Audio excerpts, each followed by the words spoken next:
tapi sia-sia, tidak ada gunanya, karena lisannya suka menyebar fitnah dan berita bohong. Percuma sholatnya, percuma hajinya, percuma puasanya. Hati-hati. Ini saya mau ambil contoh konkret. Contoh konkret fitnah itu apa? Contoh, nyebar fitnah ijazah Pak Jokowi palsu. Ini luar biasa, Pak. Ijazah SD, SMP, SMA, S1-nya palsu. Ya kalau ijazahnya palsu, sudah dari waktu jadi wali kota sudah masuk penjara, Pak. Nggak bisa dipalsukan ijazah itu, pasti terbukti.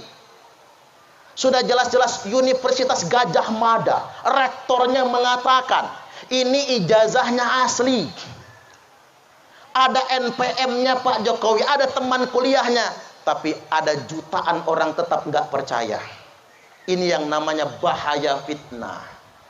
Orang kalau sudah mendengki profesor aja jadi goblok. Gara-gara percaya sama fitnah. Dokter saja jadi goblok. Gara-gara percaya dengan fitnah. Maka hati-hati Bapak Ibu, fitnah semakin meningkat ini. Menjelang 2024. Ini tahun politik 2024. Panjenengan Bapak Ibu semua sadayana,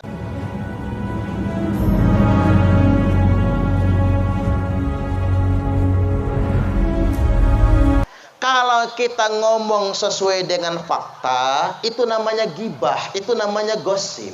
Karena sesuai dengan fakta, nggak kurang nggak lebih. Tapi kalau kita ngomong tidak sesuai dengan fakta, atau nambah dikit, ngurang dikit, apalagi kalau kebanyakan, maka itu namanya fitnah.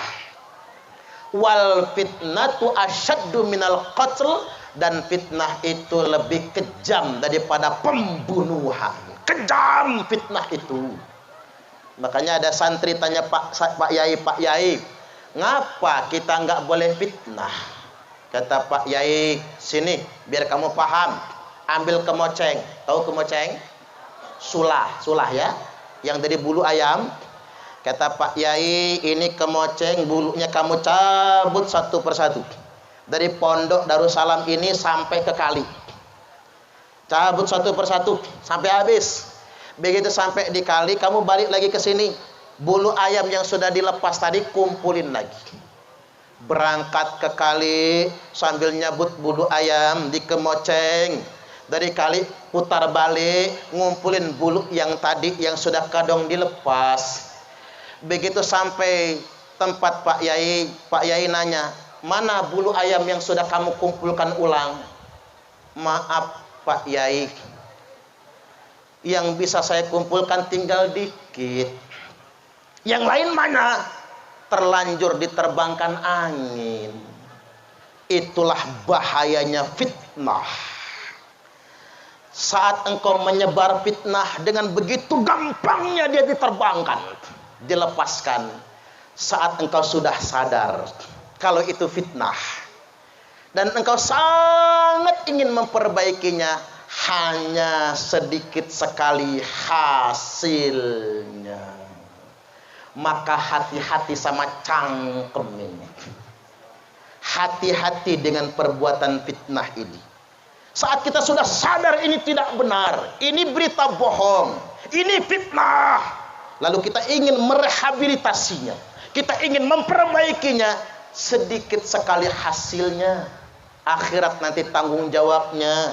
Apalagi zaman sekarang, zaman HP, Bapak Ibu, mudah viral, update di Facebook banyak yang lihat, share di grup WhatsApp, kita nge-share cuman sekali, ribuan kali orang meneruskannya, sampai jutaan kali, dosa jariah tanggung kita. Makanya hati-hati zaman sekarang ini dengan fitnah. Saya ambil contoh Bapak Ibu, begini. Rajulun min ummati, ada laki-laki dari umatku, kata Nabi, dia bangkit pada hari kiamat nanti dengan sholatnya, dengan puasanya, dengan zakatnya, dengan sedekahnya, dengan hajinya, tapi sia-sia, tidak ada gunanya, karena lisannya suka menyebar fitnah dan berita bohong. percuma sholatnya, percuma hajinya, percuma puasanya. Hati-hati. Ini saya mau ambil contoh konkret. Contoh konkret fitnah itu apa? Contoh, nyebar fitnah ijazah Pak Jokowi palsu. Ini luar biasa, Pak. Ijazah SD, SMP, SMA, S1-nya palsu. Ya kalau ijazahnya palsu, sudah dari waktu jadi wali kota sudah masuk penjara, Pak.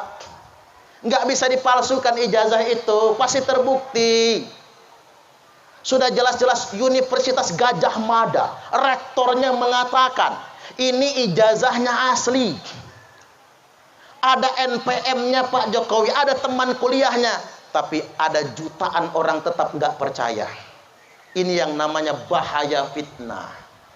Orang kalau sudah mendengki profesor aja jadi goblok. Gara-gara percaya sama fitnah. Dokter saja jadi goblok. Gara-gara percaya dengan fitnah. Maka hati-hati Bapak Ibu. Fitnah semakin meningkat ini. Menjelang 2024. Ini tahun politik 2024.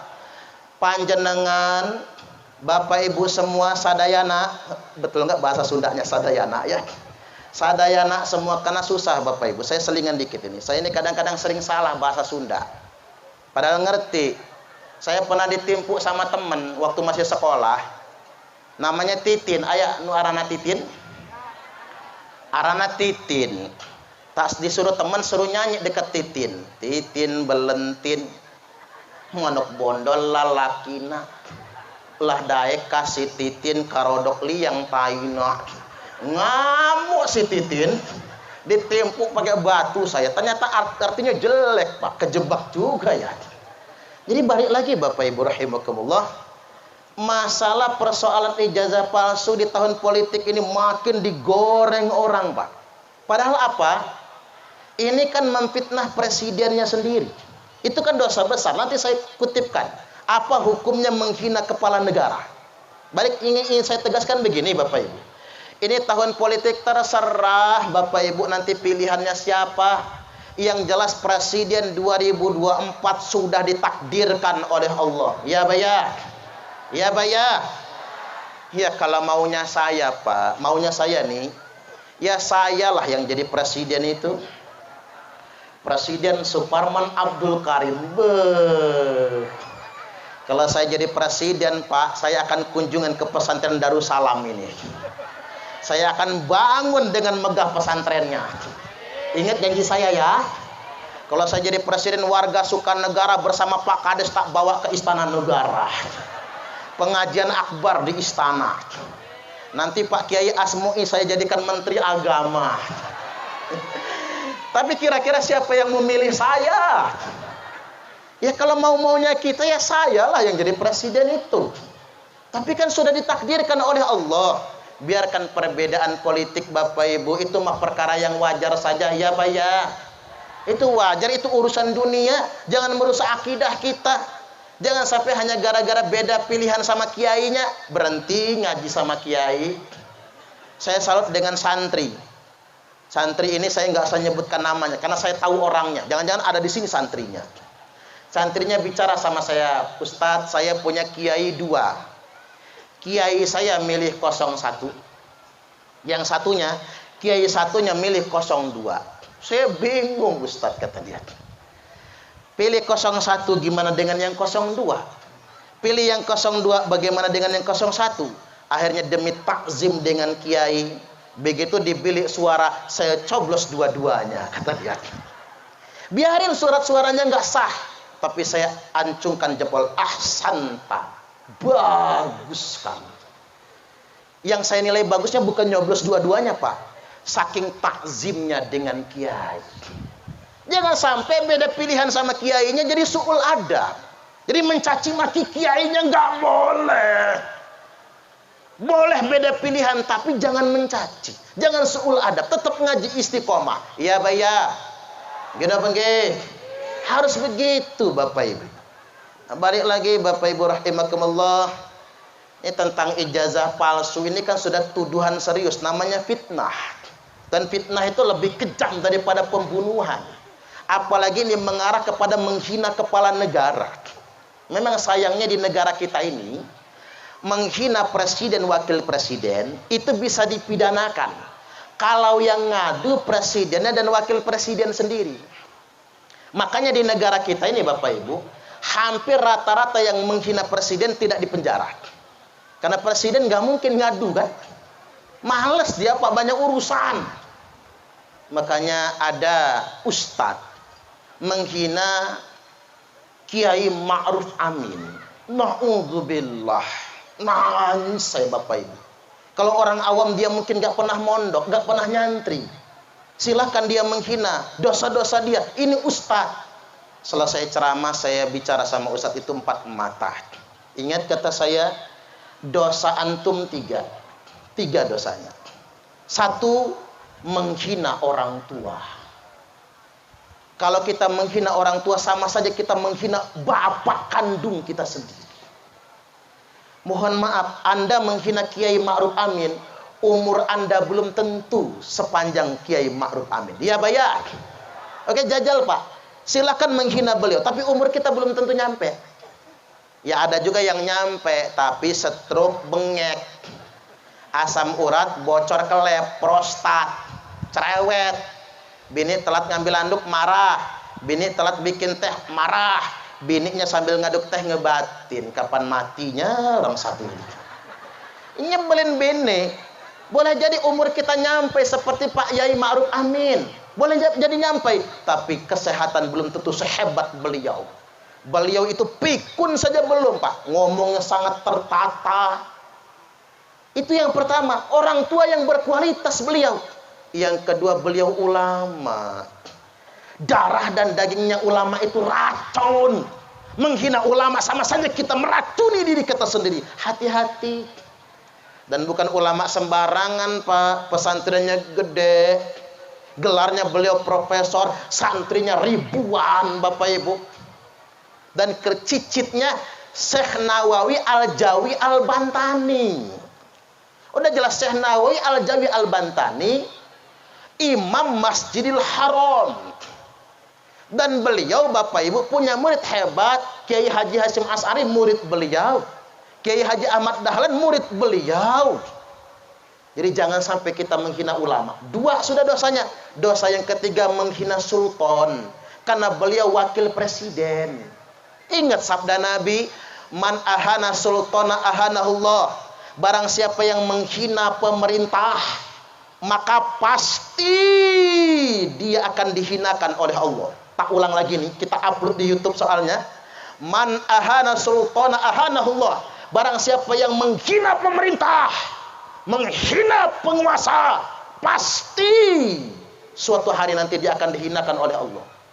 Makanya saya luruskan ya Pak, ada penceramah agama, tepuk dada, sok hebat, sok berani, menghina pemerintah. Itu bukan benar, itu sesat dan menyesatkan. Mengapa saya katakan sesat dan menyesatkan? Tidak ada satupun dalilnya dalam Quran dan hadis yang membolehkan menghina penguasa. Nggak boleh. Coba carikan dalilnya, satu saja ayatnya, satu saja hadisnya yang membolehkan kita menghina sultan. Nggak boleh. Apalagi sultan kita ini masih sholat, masih puasa.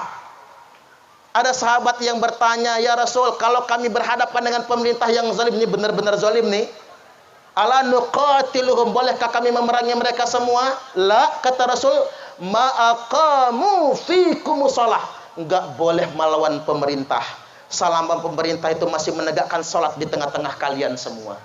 Pak Jokowi tahajud, tiap malam tahajud. Bahkan tokoh Islam yang paling berpengaruh nomor 14 naik haji, masuk Ka'bah. Hati-hati dengan kejahatan lisan Bapak Ibu. Hati-hati. Masalah milih apa enggak kemarin itu urusan masing-masing. Tapi ingat, jangan ikut hawa nafsu, mengatasnamakan agama tapi untuk menghina penguasa yang sah. Ingat sekali lagi, barang siapa yang berani menghina pemerintah, pasti suatu hari nanti dia akan dihinakan oleh Allah Subhanahu wa taala. Nah, ini saya perlu ingatkan, termasuk nanti entah siapa yang jadi presiden 2024, kalau nggak sesuai dengan pilihan Bapak Ibu, jangan hina. Ketika milih bebas kita milih siapa saja. Tapi ingat satu hal, ketika sudah ditetapkan siapa yang terpilih dan dilantik sebagai kepala negara, mau tidak mau kita harus menerimanya. Cocok apa cocok? Cocok apa cocok? Ya sekali-kali ngaji kayak gini kita. Baik, saya masuk dulu ke peringatan Allah Ta'ala. Surah Al-Qalam ayat ke-10 sampai ke-11. Nanti bisa dirujuk lagi. A'udzu billahi minasyaitonir rajim. Wala tuti' kulla hallafim mahin. Wala tuti', pakai ain. Jangan tutik ya, Bu. Ada yang namanya tutik. Habis kentut mati. maaf kalau ada yang namanya tutik. Wala tuti', jangan sekali-kali ikut-ikutan. Tuh. Jangan jadi followers, cenah. Ini bahasa kerennya followers. Jangan jadi followers. Jangan ikut-ikutan kullahallaf, setiap orang yang gampang sekali bersumpah. Dikit-dikit sumpah atas nama Allah, dikit-dikit sumpah atas nama agama, naruh Quran di atas kepala, mubahalah. Ingat Pak, pernah nonton yang suka mubahalah, suka sumpah-sumpah? Saya mendukung kepolisian Republik Indonesia tangkap, dan sudah ditangkap Pak, karena dia menistakan Al-Quran. Tepuk tangan dulu. Tangkap orang satu itu. Karena ngapa? Dia menistakan ajaran agama Islam. Enggak semudah itu mubahalah. Emang siapa lawannya? Dia mempermainkan agama. Orang yang gampang bersumpah atas nama Allah, tanda dia enggak takut sama Allah. Makanya kata Imam Syafi'i, orang yang gampang nyebut demi Allah, dia berdusta. Kan Allah sudah marah dengan pedagang yang dikit-dikit nyebut demi Allah, ditegur oleh Allah. Enggak boleh, bohong. Orang yang gampang nyebut demi Allah bohong. Ini ilmu buat ibu-ibu, bapak-bapak nih. Kalau nyebut demi Allah mah itu teman saja. Papa nggak selingkuh, ketahuan. Karena ngapa nggak semudah itu nyebut demi Allah. Makanya bapak ibu, mulai malam ini saya ingatkan, boleh kita meyakinkan orang lain, tapi jangan mudah menyebut demi Allah. Demi Allah hanya boleh di pengadilan. Ketika kita disumpah menjadi saksi. Hanya boleh ketika dilantik menjadi kepala desa, dilantik menjadi bupati, dilantik menjadi anggota dewan. Jangan buat murah kata-kata demi Allah itu. Maka Allah ingatkan, jangan percaya dengan orang yang gampang nyebut demi Allah, gampang bersumpah demi agama, gampang mubahalah. Kullahallafim mahin. Bukan cuman bersumpah-sumpah, dia mudah menyebarkan celaan, bullying, mencela ke sana kemari. Hammazim masya'im binamim, menyebarkan ujaran kebencian. Hammazin masya'in. Ini masya'in ini Pak, coba buka di kamus. Masya' itu artinya wara wiri, kesono kemari. Ulang lagi. Wara wiri kesono kemari. Itu bahasa kita. Bahasa zaman sekarangnya viral. Jadi viral ada dalam Quran itu. Ada dalam Quran. Kerjaannya sumpah, bullying, menyebar hinaan, hammazin, menyebar ujaran kebencian, masya'im binamim, memviralkannya, tujuannya binamim, provokasi, adu domba. Hati-hati dengan kejahatan lisan. Bu, lanjut. Ya, kalau mau turun lagi begini, Bu. Dosa paling mudah dari lisan itu nyinyir. Tahu nyinyir? Ngomentari orang. Kadang-kadang temannya yang dikomentari. Baju sama kerudung gak matching. Pernah komentar gitu? Model-modelnya nih. Ada aja ngomentarin orang. Kalau orang di Bandar Lampung, paling pintar ngomentari orang hajatan. Pulang hajatan dengerin emak-emak ngomong apa? Masakannya anyep semua. Nah, kan pengalaman kan? Lagu-lagunya bu kayak dia masak enak aja. Kalau kata orang Kemang itu bu, besar hajat besar upat. Betul nggak kira-kira? Makin gede hajatan makin gede omongan. Hajatan nyembelih kambing, omongan segede kambing. Hajatan nyembelih sapi, omongan segede sapi. Ya namanya ngurus orang banyak nggak mungkin nikmat betul. Kalau cara di Bandar Lampung paling pintar mengomentari empe-empe. Kalau pulang kondangan apa kata dia? Empe-empenya enak sih. Cuman baru setengah jam habis. Dasar yang hajatan pelit. Masya Allah. Ustadznya dipelit-pelitin. Pak Kades ngedenger. Kata Pak Kades, biar nggak dipelit-pelitin nanti kalau hajatan pesan pempenya banyak karuan. Cukanya emberan biar nggak diomong orang. Apa kata emak-emak? Ya si pempenya banyak. Dari pagi sampai sore sampai malam sampai besok nggak habis-habis. Cuman nggak ada rasa. Cuman aci doang campur bawang putih. Mana cukanya cuman kecap campur air lagi. Sadis pak ngomongnya. Nyinyir yang emak-emak tuh. Akhirnya yang hajatan berikutnya Pak Babin Kamtipmas.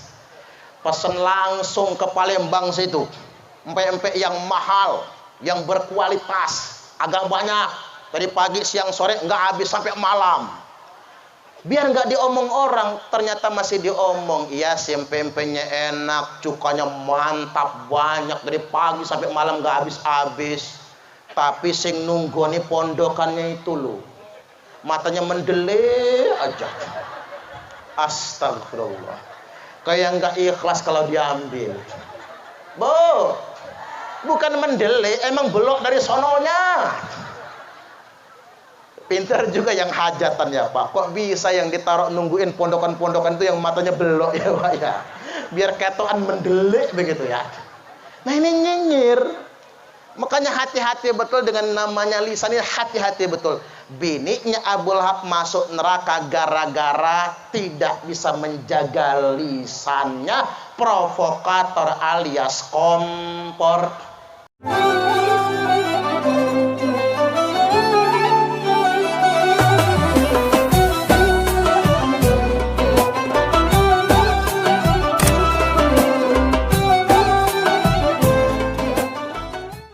Yang terhormat Kepala Desa Sukanegara, yang kita sebut duluan yang punya wilayah selaku ulil amri. Pak Kades tadi siapa namanya? Pak Heri. Pak Heri Tamtomo yang janggutnya mantap. Itu janggut idola para janda.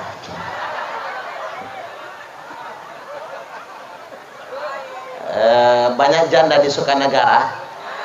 Banyak, pantesan terpilih ya. Yang milih banyakan jandanya. Selanjutnya yang saya ta'zimi, sahabat saya Bapak Kiai Haji Asmu'i Hidayatullah, nafa'anallahu bi'ulumih.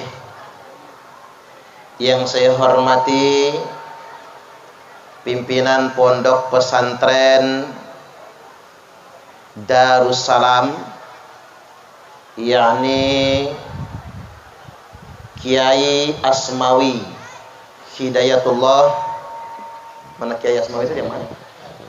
Kayaknya gantengan adiknya dari kakaknya ya. Beserta keluarga besar beliau, paman-paman beliau, para kiai, para abah yang tidak dapat saya sebutkan satu persatunya. Selanjutnya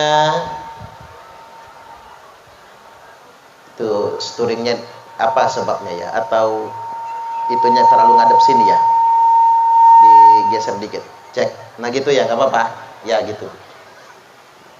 Selanjutnya yang saya hormati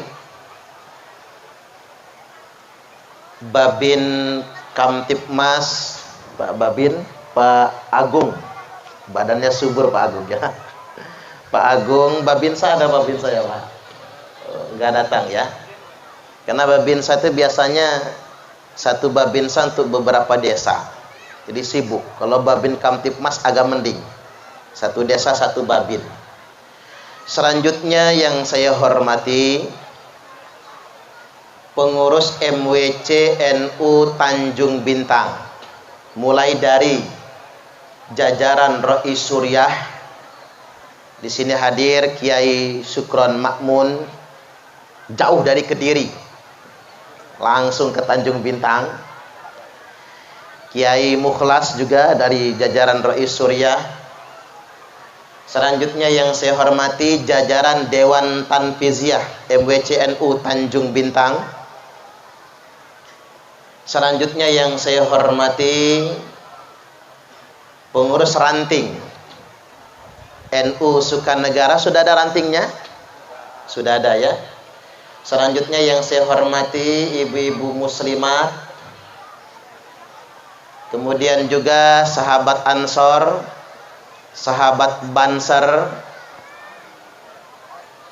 Banser itu apa slogannya? Seragam tuku dewe, ngepam ragat dewe, mesti manut komandane, ora ono bayarane, nek rak kuat balio.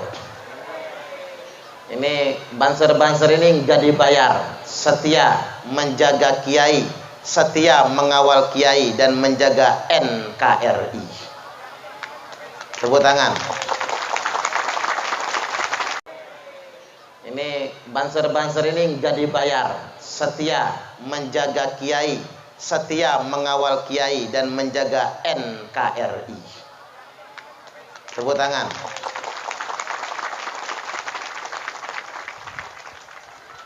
Selanjutnya yang berikutnya para kiai yang tidak dapat saya sebutkan satu persatunya.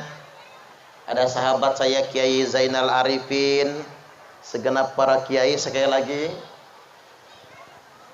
tak bisa saya sebutkan semuanya, namun kita doakan beliau-beliau semua mendapatkan tambahan rahmat dan kemuliaan dari Allah Subhanahu wa taala. Allahumma amin, amin ya rabbal alamin. Selanjutnya bapak-bapak dan ibu-ibu jamaah peringatan Maulid. Apa kabar Bapak Ibu, sehat? Suara saya jelas? Pokoknya jangan ngobrol, jangan ribut, ngantuk boleh, nggak apa-apa, maklum saya. Karena malam, yang namanya ngaji di malam hari ini ada yang semangat, saking semangatnya kepalanya ngangkat, matanya mendelik. Ada juga yang khusyuk, saking khusyuknya kepalanya nunduk, matanya merem, mulutnya ngences. Wih, sudah ketiduran taunya. Maka saya doakan panjenengan yang mendengarkan ceramah dengan seksama, yang mengikuti maulid malam ini, saya doakan masuk surga semua. Panjang umurnya, sehat badannya, lunas hutangnya, rai-rai cicilan, tambah rezekinya, tambah istrinya. Aminnya kenceng banget loh Bu. Subhanallah, ketahuan coba. Ini pasti istrinya nggak ikut. Kalau istrinya ikut nggak berani aminnya kenceng-kenceng. Maksud saya tambah solihah istrinya. Amin. Tambah soleh dan solihah anak-anaknya. Allahumma amin, amin ya rabbal alamin. Baik hadirin wal hadirat, bapak-bapak dan ibu-ibu rahimakumullah. Malam ini kita memperingati Maulid Nabi. Maulid ini kalau kata orang Wahabi bid'ah. Wahabi bin Wahaboy, bid'ah haram. Aneh juga, Arab Saudi itu pusatnya Wahabi. Maulid dilarang di Arab, tapi Halloween dirayakan. Ini kan dunia terbalik. Maulid dilarang di Arab, tapi Halloween dirayakan.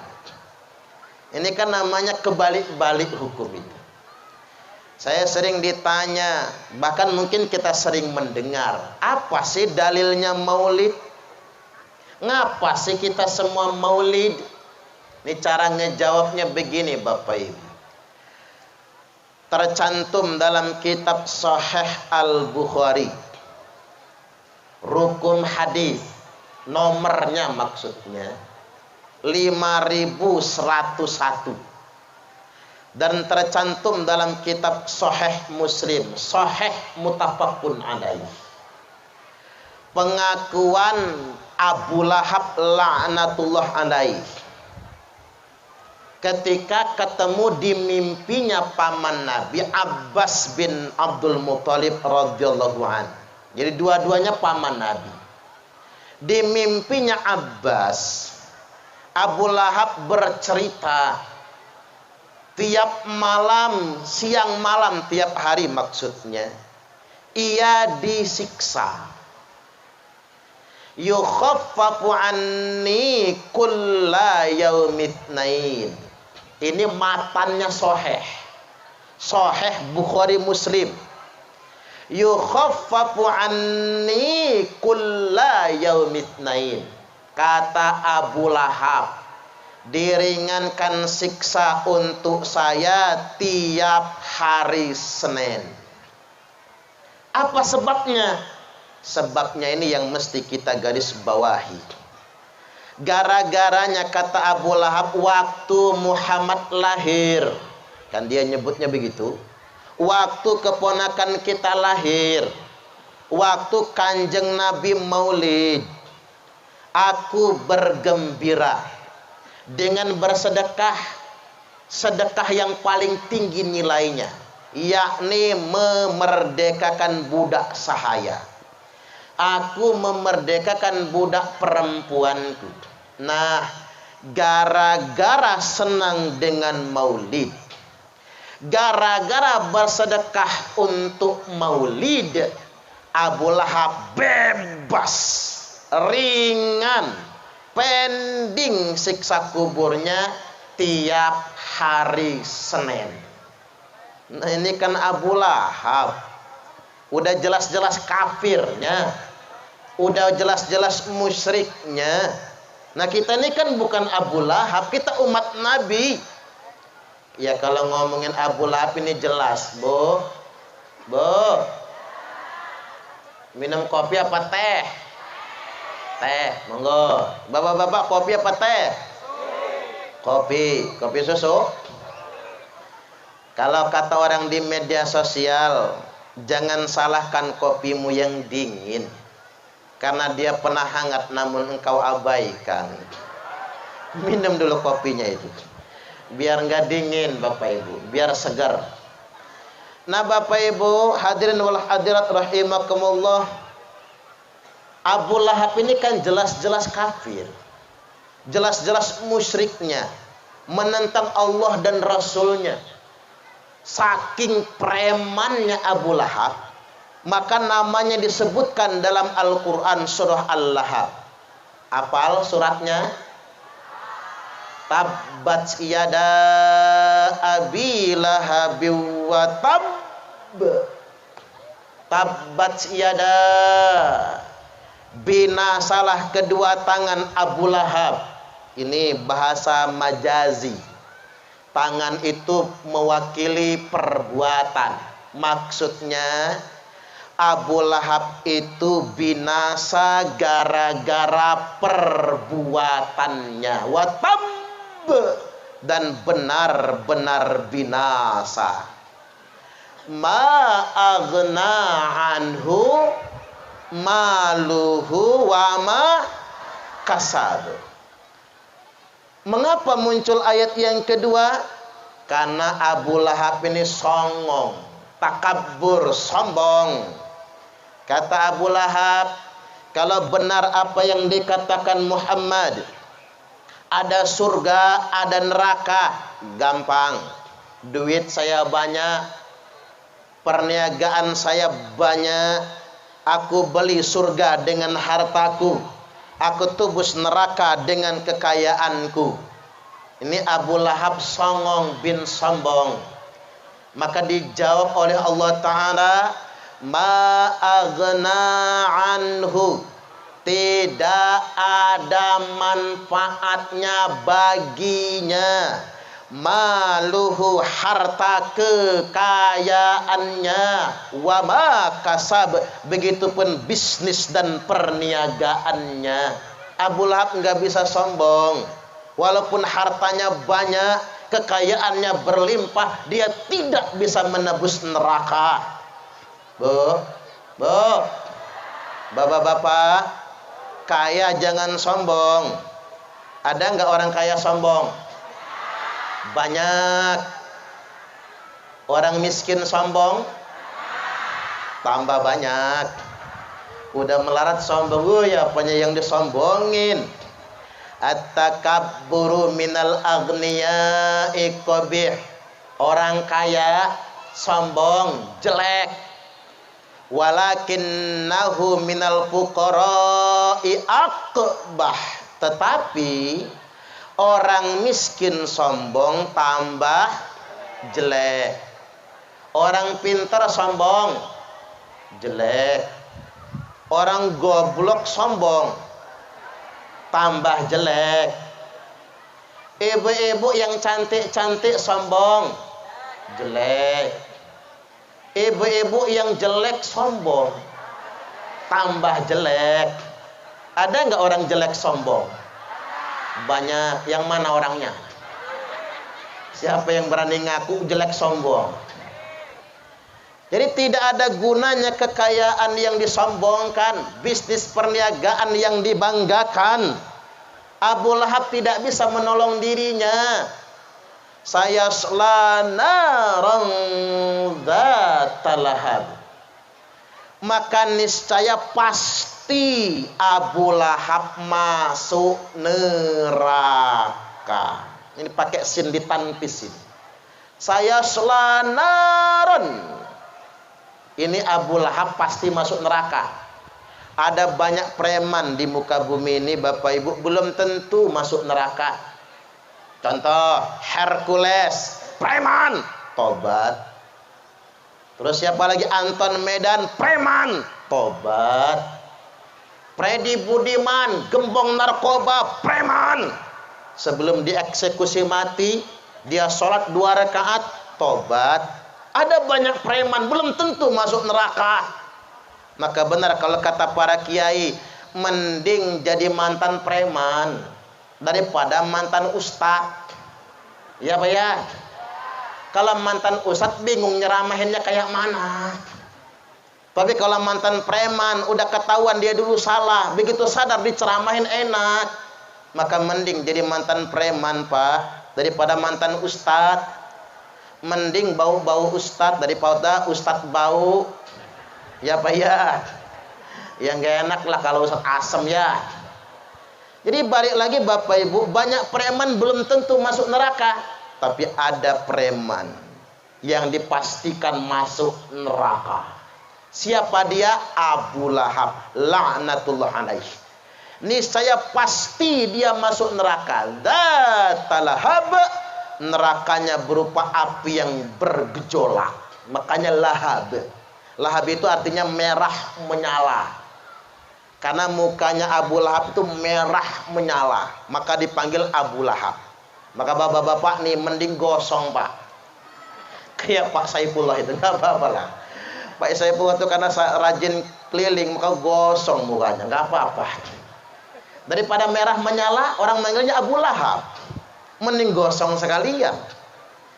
Jadi Bapak Ibu hadirin wal hadirat rahimakumullah, dan ternyata yang masuk neraka ini bukan cuman Abu Lahab, wa mra'atuh, bininya juga. Mau ikut bininya Abu Lahab? Nah, ini biar nggak ikut tak kasih tahu. Mengapa bininya Abu Lahab masuk neraka karena hammalatal hatab. Bininya Abu Lahab ini tukang bawa kayu bakar. Lu apa urusannya ya bawa kayu bakar? Ya nggak mungkin lah bininya Abu Lahab ngambil kayu bakar ke kebun, nggak mungkin Pak. Kayak orang Ogan bawa jahe berunang, ngambil kayu bakar. Orang Jawa gotong kayu bakar, enggak. Orang kaya itu Abu Lahab, banyak budak sahayanya, banyak asisten dan pekerjanya. Ini bahasa kiasan, bahasa majazi. Hammalatal hatab, tukang bawa kayu bakar. Maksudnya apa? Bininya Abu Lahab ini tukang gosip, tukang nyinyir, tukang nyebar fitnah alias kompor. Di Sukanagara ada kompor? Banyak. Di zaman Nabi belum ada kompor gas, Pak. Kompor minyak belum ada, apalagi kompor gas. Maka Quran nyebutnya bukan kompor. Quran nyebutnya kayu bakar. Karena adanya kayu bakar. Mungkin kalau zaman Nabi sudah ada kompor, nyebutnya kompor tuh. Provokator, tukang gosip. Tahu gosip? Digosok makin sip. Ibu-ibu suka ngegosip? Suka sih enggak, cuman hobi. Kalau sudah ngegosip, serunya bukan main. Kayak dioli mulutnya. Enggak tahu lah, emak-emak ini walaupun pendiam, kalau ketiban ngegosip keriting bibirnya. Aktingnya pas banget. Bapak-bapak ini walaupun kena stroke nggak bisa ngomong, susah pelok kalau kena stroke. Tapi kalau sudah ngegosip lancar. Ngapa lah ya? Cangkem ini kalau sudah urusan ngegosip lancar. Pakai akting segala. Ada ibu-ibu tanya sama saya, Pak Ustadz, saya ini hobi betul ngegosip. Saking hobinya kalau seminggu aja nggak ngegosip demam saya. Kira-kira apa sih obatnya biar berhenti ngegosip? Tak ajarin buat ibu-ibu. Kalau ibu-ibu potongan hobi ngegosip, kalau nggak ngegosip demam rasanya, silahkan ngegosip sepuas-puasnya, ngerumpi sepuas-puasnya, tapi jangan ngajak kawan. Jangan ngajak kawan. Ngegosipnya sorangan, dewean. Kalau udah pengen ngebet masuk kamar ngoceh aja. Kalau kata orang Kemang, mahanye. Tahu mahanye itu? Ada jemaah Kemang di sini. Ada kan? Namanya jemaah Kemang mahanye. Uji anaknya kebila, umakku gila ya. Mahanye gawinya tuh. Makanya ibu-ibu rahimakumullah, paling anaknya ngomong kapan? Mak bedan. Ngomong kok sendirian, ngegosip kok sendirian. Boleh ngegosip. Yang penting jangan ngajak kawan. Kalau sudah ngajak kawan dosa. Karena mengapa? Wal ghaibatu asyaddu minaz zina. Gibah itu lebih kejam daripada berzina. Logikanya begini Bapak Ibu. Mengapa gibah gosip itu lebih kejam dari berzina? Kalau bapak-bapak berzina malam ini, besok tobat, nyesel dia, berjanji nggak mengulanginya lagi, taubat nasuha, cash tunai, tobatnya diterima, dosanya diampuni. Tapi jangan dicobain ya Pak. Nanti bapak-bapak habis dari Sukanagara ke Pemandangan. Di sana mati nggak tanggung jawab saya. Itu mati su'ul khotimah soalnya. Maksud saya begini Bapak Ibu. Kalau orang ngegosip, orang berzina, tobat nasuha dosa pada Allah. Bisa cash diampuni. Tapi kalau orang ngegosip, ngomongin aib orang lain, belum diterima tobatnya. Belum diampuni dosa-dosanya. Sebelum minta maaf sama yang digosipi. Nah lo, yang menggosipi Lesti Kejora sama Rizky Bilar. Banyak di sini-sini nih. Gara-gara Lesti balikan lagi sama Rizky Bilar, bapak-bapak marah semua. Merasa harapan nggak kesampaian. Jangan-jangan Ustadz Dadang tuh yang marah-marah lagi ya. Ngapa dek jadi ceraian demi itu? Ngapain kita ikut campur rumah tangga orang? Rizky Bilar minta maaf sama istri. Istrinya masih sayang sama suami. Lah hak mereka, ya apa ya? Ngapain ngikutin nyampurin rumah tangga orang? Orang juga berhak bahagia, betul nggak kira-kira? Habis ini Lesti Kejora ngundang saya ceramah nih kayaknya. Minta dukungan moral dia. Kita ini biasakan Bapak Ibu, jangan suka mencampuri rumah tangga orang. Ya Pak ya. Urus aja rumah tangga kita sendiri. Cocok apa cocok? Ya awas di Sukanegara ini.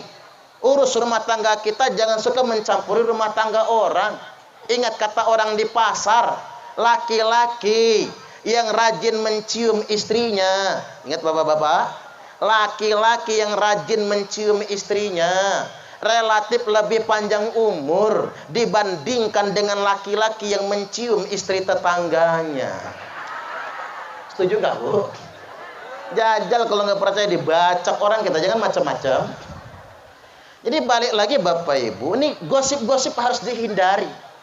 Kalau kita ngomong sesuai dengan fakta, itu namanya gibah, itu namanya gosip. Karena sesuai dengan fakta. Nggak kurang, nggak lebih. Tapi kalau kita ngomong tidak sesuai dengan fakta, atau nambah dikit, ngurang dikit, apalagi kalau kebanyakan, maka itu namanya fitnah. Wal fitnatu asyaddu minal qatl, dan fitnah itu lebih kejam daripada pembunuhan. Kejam fitnah itu. Makanya ada santri tanya Pak Yai, ngapa kita nggak boleh fitnah? Kata Pak Yai, sini biar kamu paham. Ambil kemoceng. Tahu kemoceng? Sulah ya, yang dari bulu ayam. Kata Pak Yai, ini kemoceng, bulunya kamu cabut satu persatu. Dari pondok Darussalam ini sampai ke kali. Cabut satu persatu sampai habis. Begitu sampai di kali, kamu balik lagi ke sini. Bulu ayam yang sudah dilepas tadi kumpulin lagi. Berangkat ke kali sambil nyabut bulu ayam di kemoceng. Dari kali putar balik, ngumpulin bulu yang tadi yang sudah kadang dilepas. Begitu sampai tempat Pak Yai nanya, mana bulu ayam yang sudah kamu kumpulkan ulang? Maaf Pak Yai, yang bisa saya kumpulkan tinggal dikit. Yang lain mana? Terlanjur diterbangkan angin. Itulah bahayanya fitnah. Saat engkau menyebar fitnah, dengan begitu gampangnya dia diterbangkan, dilepaskan. Saat engkau sudah sadar kalau itu fitnah, dan engkau sangat ingin memperbaikinya, hanya sedikit sekali hasilnya, maka hati-hati sama cangkem ini. Hati-hati dengan perbuatan fitnah ini. Saat kita sudah sadar ini tidak benar, ini berita bohong, ini fitnah, lalu kita ingin merehabilitasinya, kita ingin memperbaikinya, sedikit sekali hasilnya, akhirat nanti tanggung jawabnya. Apalagi zaman sekarang, zaman HP Bapak Ibu, mudah viral, update di Facebook banyak yang lihat, share di grup WhatsApp, kita nge-share cuman sekali, ribuan kali orang meneruskannya, sampai jutaan kali, dosa jariah tanggung kita. Makanya hati-hati zaman sekarang ini dengan fitnah. Saya ambil contoh Bapak Ibu, begini.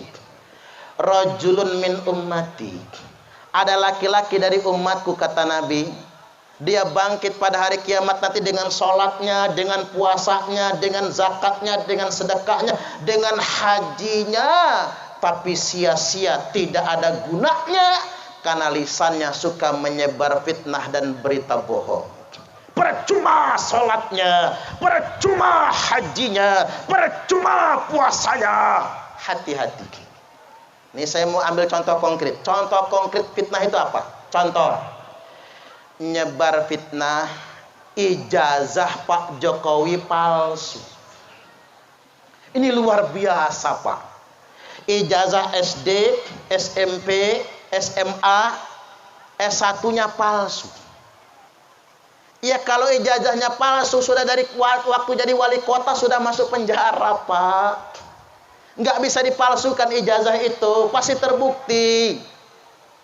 Sudah jelas-jelas Universitas Gajah Mada, rektornya mengatakan, ini ijazahnya asli.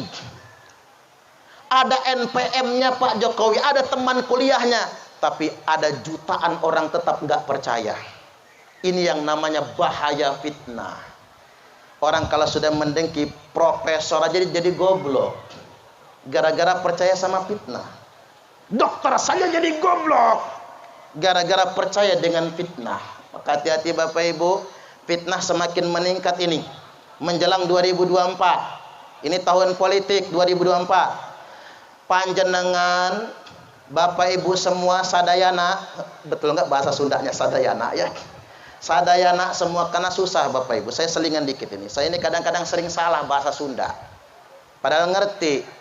Saya pernah ditimpu sama temen waktu masih sekolah. Namanya Titin. Aya nu arana Titin? Arana Titin. Tak disuruh temen suruh nyanyi dekat Titin. Titin belentin. Manuk bondol lalakina. Ulah daek kasih Titin karodok liang taina. Ngamuk si Titin. Ditimpu pakai batu saya. Ternyata artinya jelek, Pak. Kejebak juga ya. Jadi balik lagi Bapak Ibu rahimakumullah, masalah persoalan ijazah palsu di tahun politik ini makin digoreng orang, Pak. Padahal apa? Ini kan memfitnah presidennya sendiri. Itu kan dosa besar. Nanti saya kutipkan. Apa hukumnya menghina kepala negara? Balik ingin saya tegaskan begini Bapak Ibu. Ini tahun politik, terserah Bapak Ibu nanti pilihannya siapa. Yang jelas presiden 2024 sudah ditakdirkan oleh Allah. Ya Baya. Ya Baya. Ya kalau maunya saya Pak, maunya saya nih, ya sayalah yang jadi presiden itu. Presiden Suparman Abdul Karim. Kalau saya jadi presiden Pak, saya akan kunjungan ke pesantren Darussalam ini. Saya akan bangun dengan megah pesantrennya. Ingat janji saya ya. Kalau saya jadi presiden, warga Sukanegara bersama Pak Kades tak bawa ke Istana Negara. Pengajian akbar di istana. Nanti Pak Kiai Asmu'i saya jadikan Menteri Agama. Tapi kira-kira siapa yang memilih saya? Ya kalau mau-maunya kita ya saya lah yang jadi presiden itu. Tapi kan sudah ditakdirkan oleh Allah. Biarkan perbedaan politik Bapak Ibu itu mah perkara yang wajar saja ya Pak ya. Itu wajar, itu urusan dunia. Jangan merusak akidah kita. Jangan sampai hanya gara-gara beda pilihan sama kiainya berhenti ngaji sama kiai. Saya salut dengan santri. Santri ini saya nggak usah nyebutkan namanya karena saya tahu orangnya. Jangan-jangan ada di sini santrinya. Santrinya bicara sama saya, Ustadz saya punya kiai 2. Kiai saya milih 01. Yang satunya, kiai satunya milih 02. Saya bingung Ustaz, kata dia. Pilih 01 gimana dengan yang 02? Pilih yang 02 bagaimana dengan yang 01? Akhirnya demi takzim dengan kiai, begitu dipilih suara, saya coblos dua-duanya, kata dia. Biarin surat-suaranya nggak sah, tapi saya ancungkan jempol, ahsanta. Bagus kan. Yang saya nilai bagusnya bukan nyoblos dua-duanya Pak, saking takzimnya dengan kiai. Jangan sampai beda pilihan sama kiainya jadi su'ul adab, jadi mencaci maki kiainya. Nggak boleh. Boleh beda pilihan tapi jangan mencaci, jangan su'ul adab, tetap ngaji istiqomah. Iya Pak ya. Gini apa nggih? Harus begitu Bapak Ibu. Balik lagi Bapak Ibu rahimakumullah, ini tentang ijazah palsu ini kan sudah tuduhan serius, namanya fitnah. Dan fitnah itu lebih kejam daripada pembunuhan. Apalagi ini mengarah kepada menghina kepala negara. Memang sayangnya di negara kita ini menghina presiden, wakil presiden, itu bisa dipidanakan. Kalau yang ngadu presidennya dan wakil presiden sendiri. Makanya di negara kita ini Bapak Ibu, hampir rata-rata yang menghina presiden tidak dipenjara. Karena presiden nggak mungkin ngadu kan. Males dia Pak, banyak urusan. Makanya ada ustadz menghina Kiai Ma'ruf Amin. Na'udzubillah. Nangis saya Bapak Ibu. Kalau orang awam dia mungkin gak pernah mondok, gak pernah nyantri. Silahkan dia menghina dosa-dosa dia. Ini ustadz. Selesai ceramah saya bicara sama ustadz itu 4 mata. Ingat kata saya, dosa antum 3. 3 dosanya. 1, menghina orang tua. Kalau kita menghina orang tua, sama saja kita menghina bapak kandung kita sendiri. Mohon maaf, Anda menghina Kiai Ma'ruf Amin, umur Anda belum tentu sepanjang Kiai Ma'ruf Amin. Ya bayar. Oke, jajal Pak. Silakan menghina beliau, tapi umur kita belum tentu nyampe. Ya ada juga yang nyampe, tapi stroke, bengek, asam urat, bocor ke lab, prostat, cerewet. Bini telat ngambil anduk, marah. Bini telat bikin teh, marah. Bininya sambil ngaduk teh ngebatin, kapan matinya orang satu ini. Nyebelin bini. Boleh jadi umur kita nyampe seperti Pak Yai Ma'ruf Amin. Boleh jadi nyampe, tapi kesehatan belum tentu sehebat beliau. Beliau itu pikun saja belum Pak. Ngomongnya sangat tertata. Itu yang pertama, orang tua yang berkualitas beliau. Yang kedua, beliau ulama. Darah dan dagingnya ulama itu racun. Menghina ulama sama saja kita meracuni diri kita sendiri. Hati-hati. Dan bukan ulama sembarangan Pak. Pesantrennya gede. Gelarnya beliau profesor. Santrinya ribuan Bapak Ibu. Dan kecicitnya Syekh Nawawi Al-Jawi Al-Bantani. Udah jelas Syekh Nawawi Al-Jawi Al-Bantani Imam Masjidil Haram. Dan beliau Bapak Ibu punya murid hebat. Kiai Haji Hasyim Asy'ari murid beliau. Kiai Haji Ahmad Dahlan murid beliau.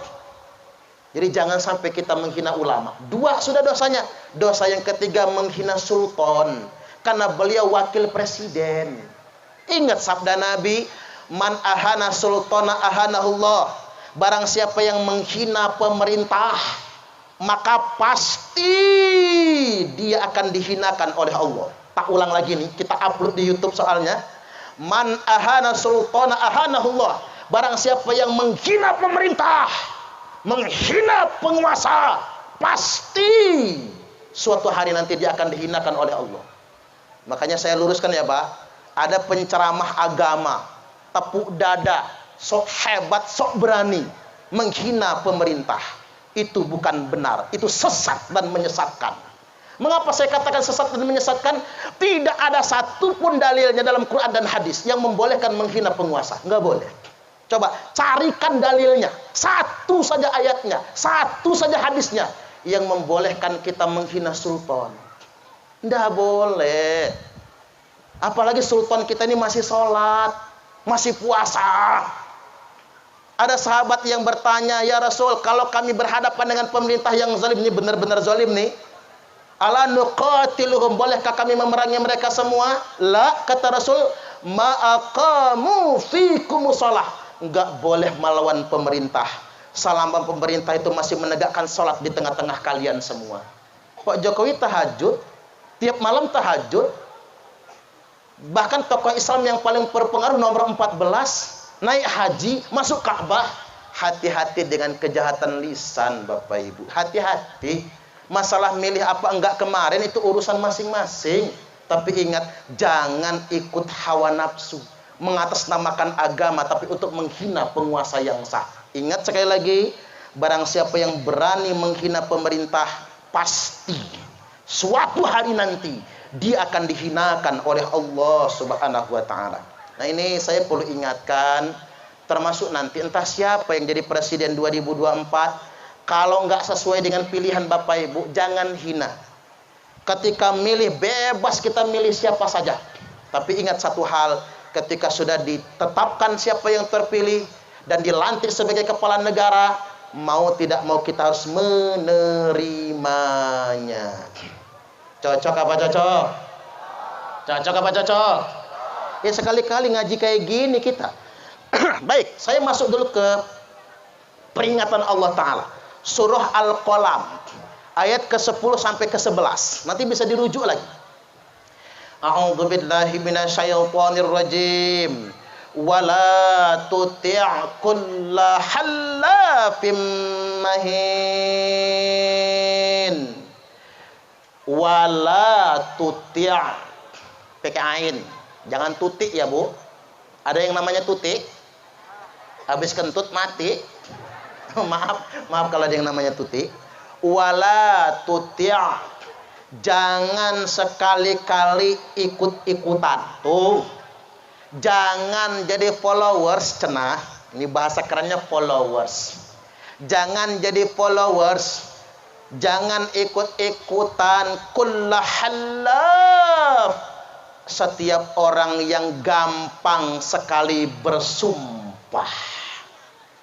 Dikit-dikit sumpah atas nama Allah, dikit-dikit sumpah atas nama agama, naruh Quran di atas kepala, mubahalah. Ingat Pak, pernah nonton yang suka mubahalah, suka sumpah-sumpah? Saya mendukung kepolisian Republik Indonesia tangkap, dan sudah ditangkap Pak, karena dia menistakan Al-Quran. Tepuk tangan dulu.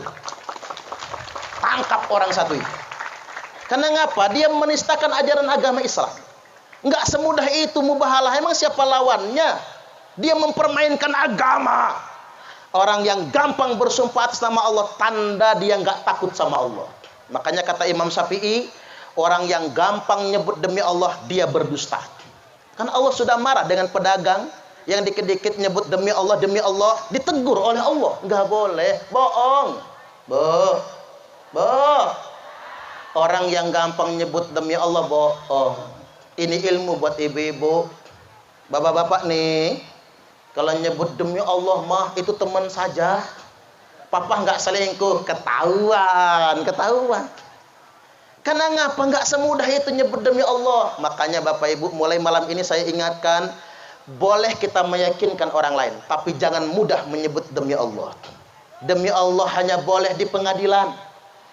Ketika kita disumpah menjadi saksi, hanya boleh ketika dilantik menjadi kepala desa, dilantik menjadi bupati, dilantik menjadi anggota dewan.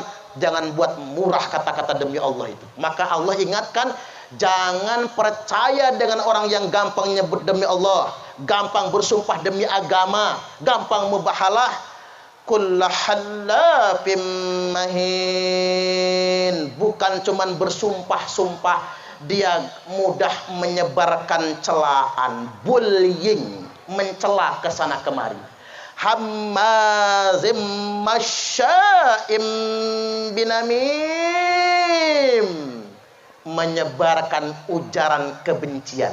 Hammazin masya'in. Ini masya'in ini Pak, coba buka di kamus. Masya' itu artinya wara wiri, kesono kemari. Ulang lagi. Wara wiri, kesono kemari. Itu bahasa kita. Bahasa zaman sekarangnya viral. Jadi viral ada dalam Quran itu. Ada dalam Quran.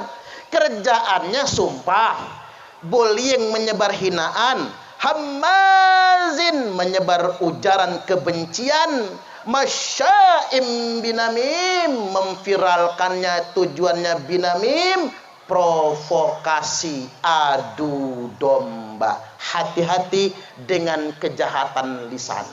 Bu, lanjut.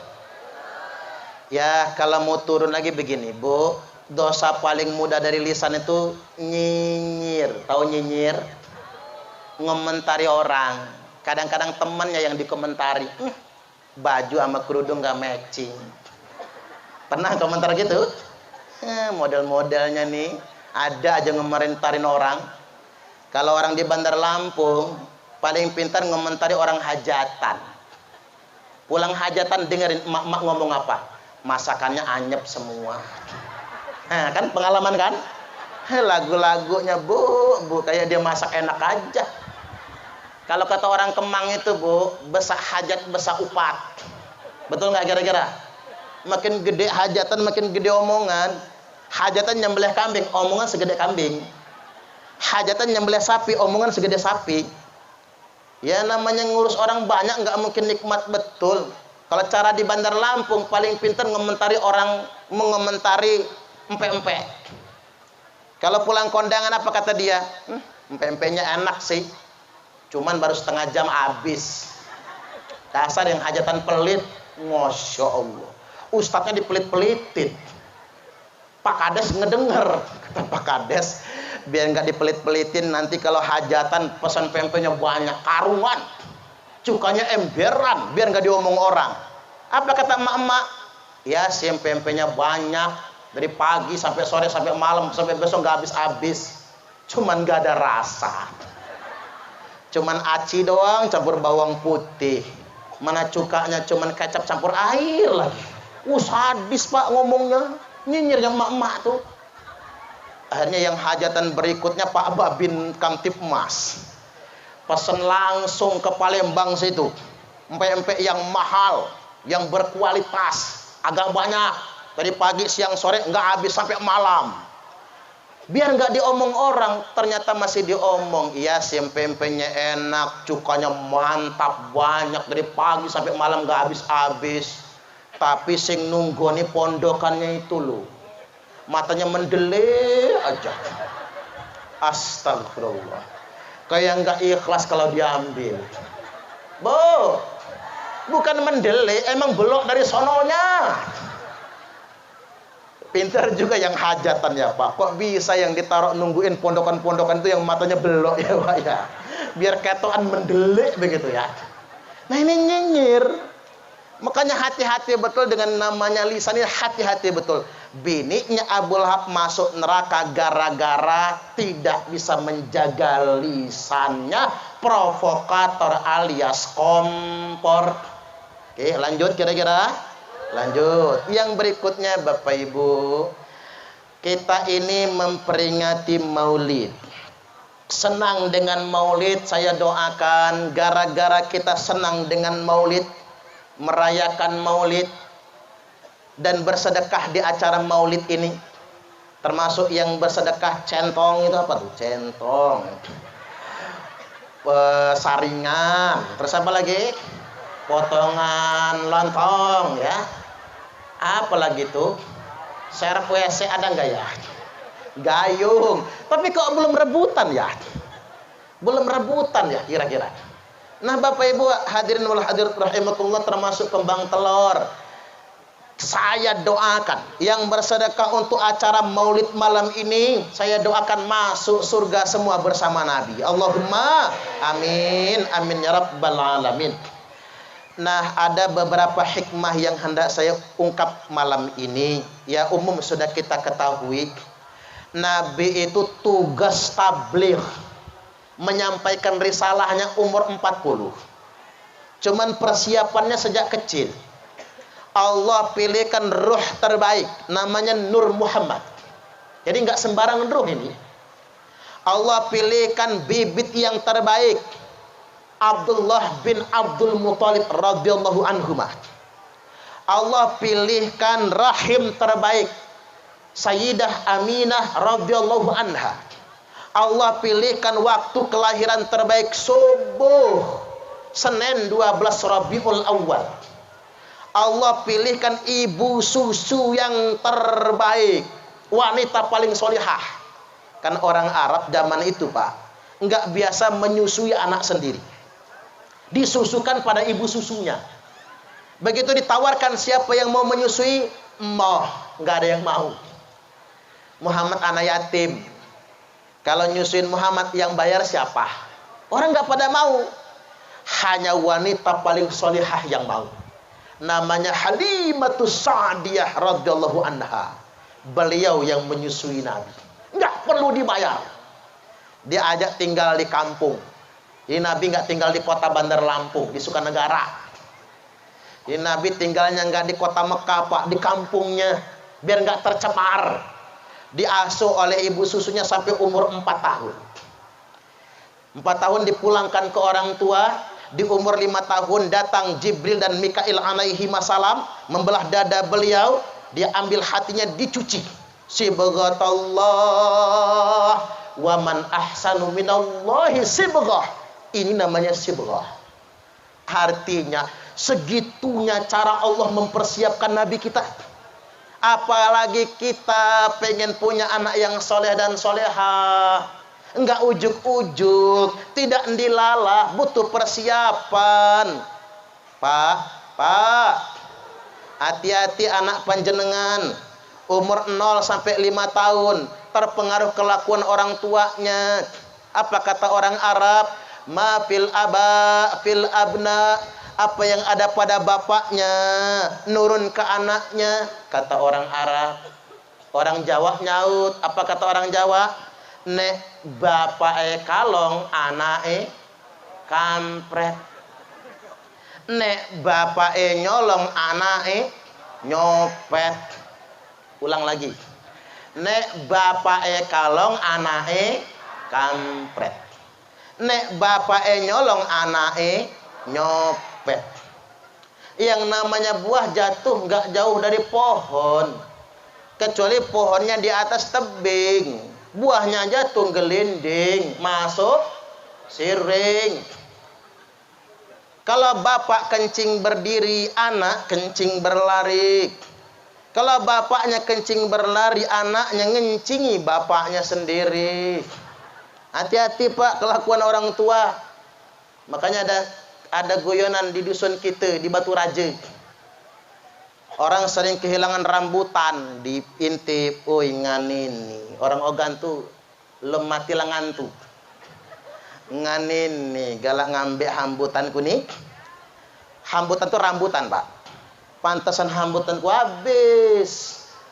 Ku kata gok bak ngan kele, anak budak kecil. Budak letik, Bu, umur 10 tahun, anak kelas 5 SD yang maling rambutan ini. Kirain kampret yang maling. Ternyata anak kecil. Ku kata kok bak ngan kele, tak bilangin bapakmu nanti. Anak ini ngomong kata kelah aku dia takutan. Bejakan baik. Saya nggak takut kok, kata dia.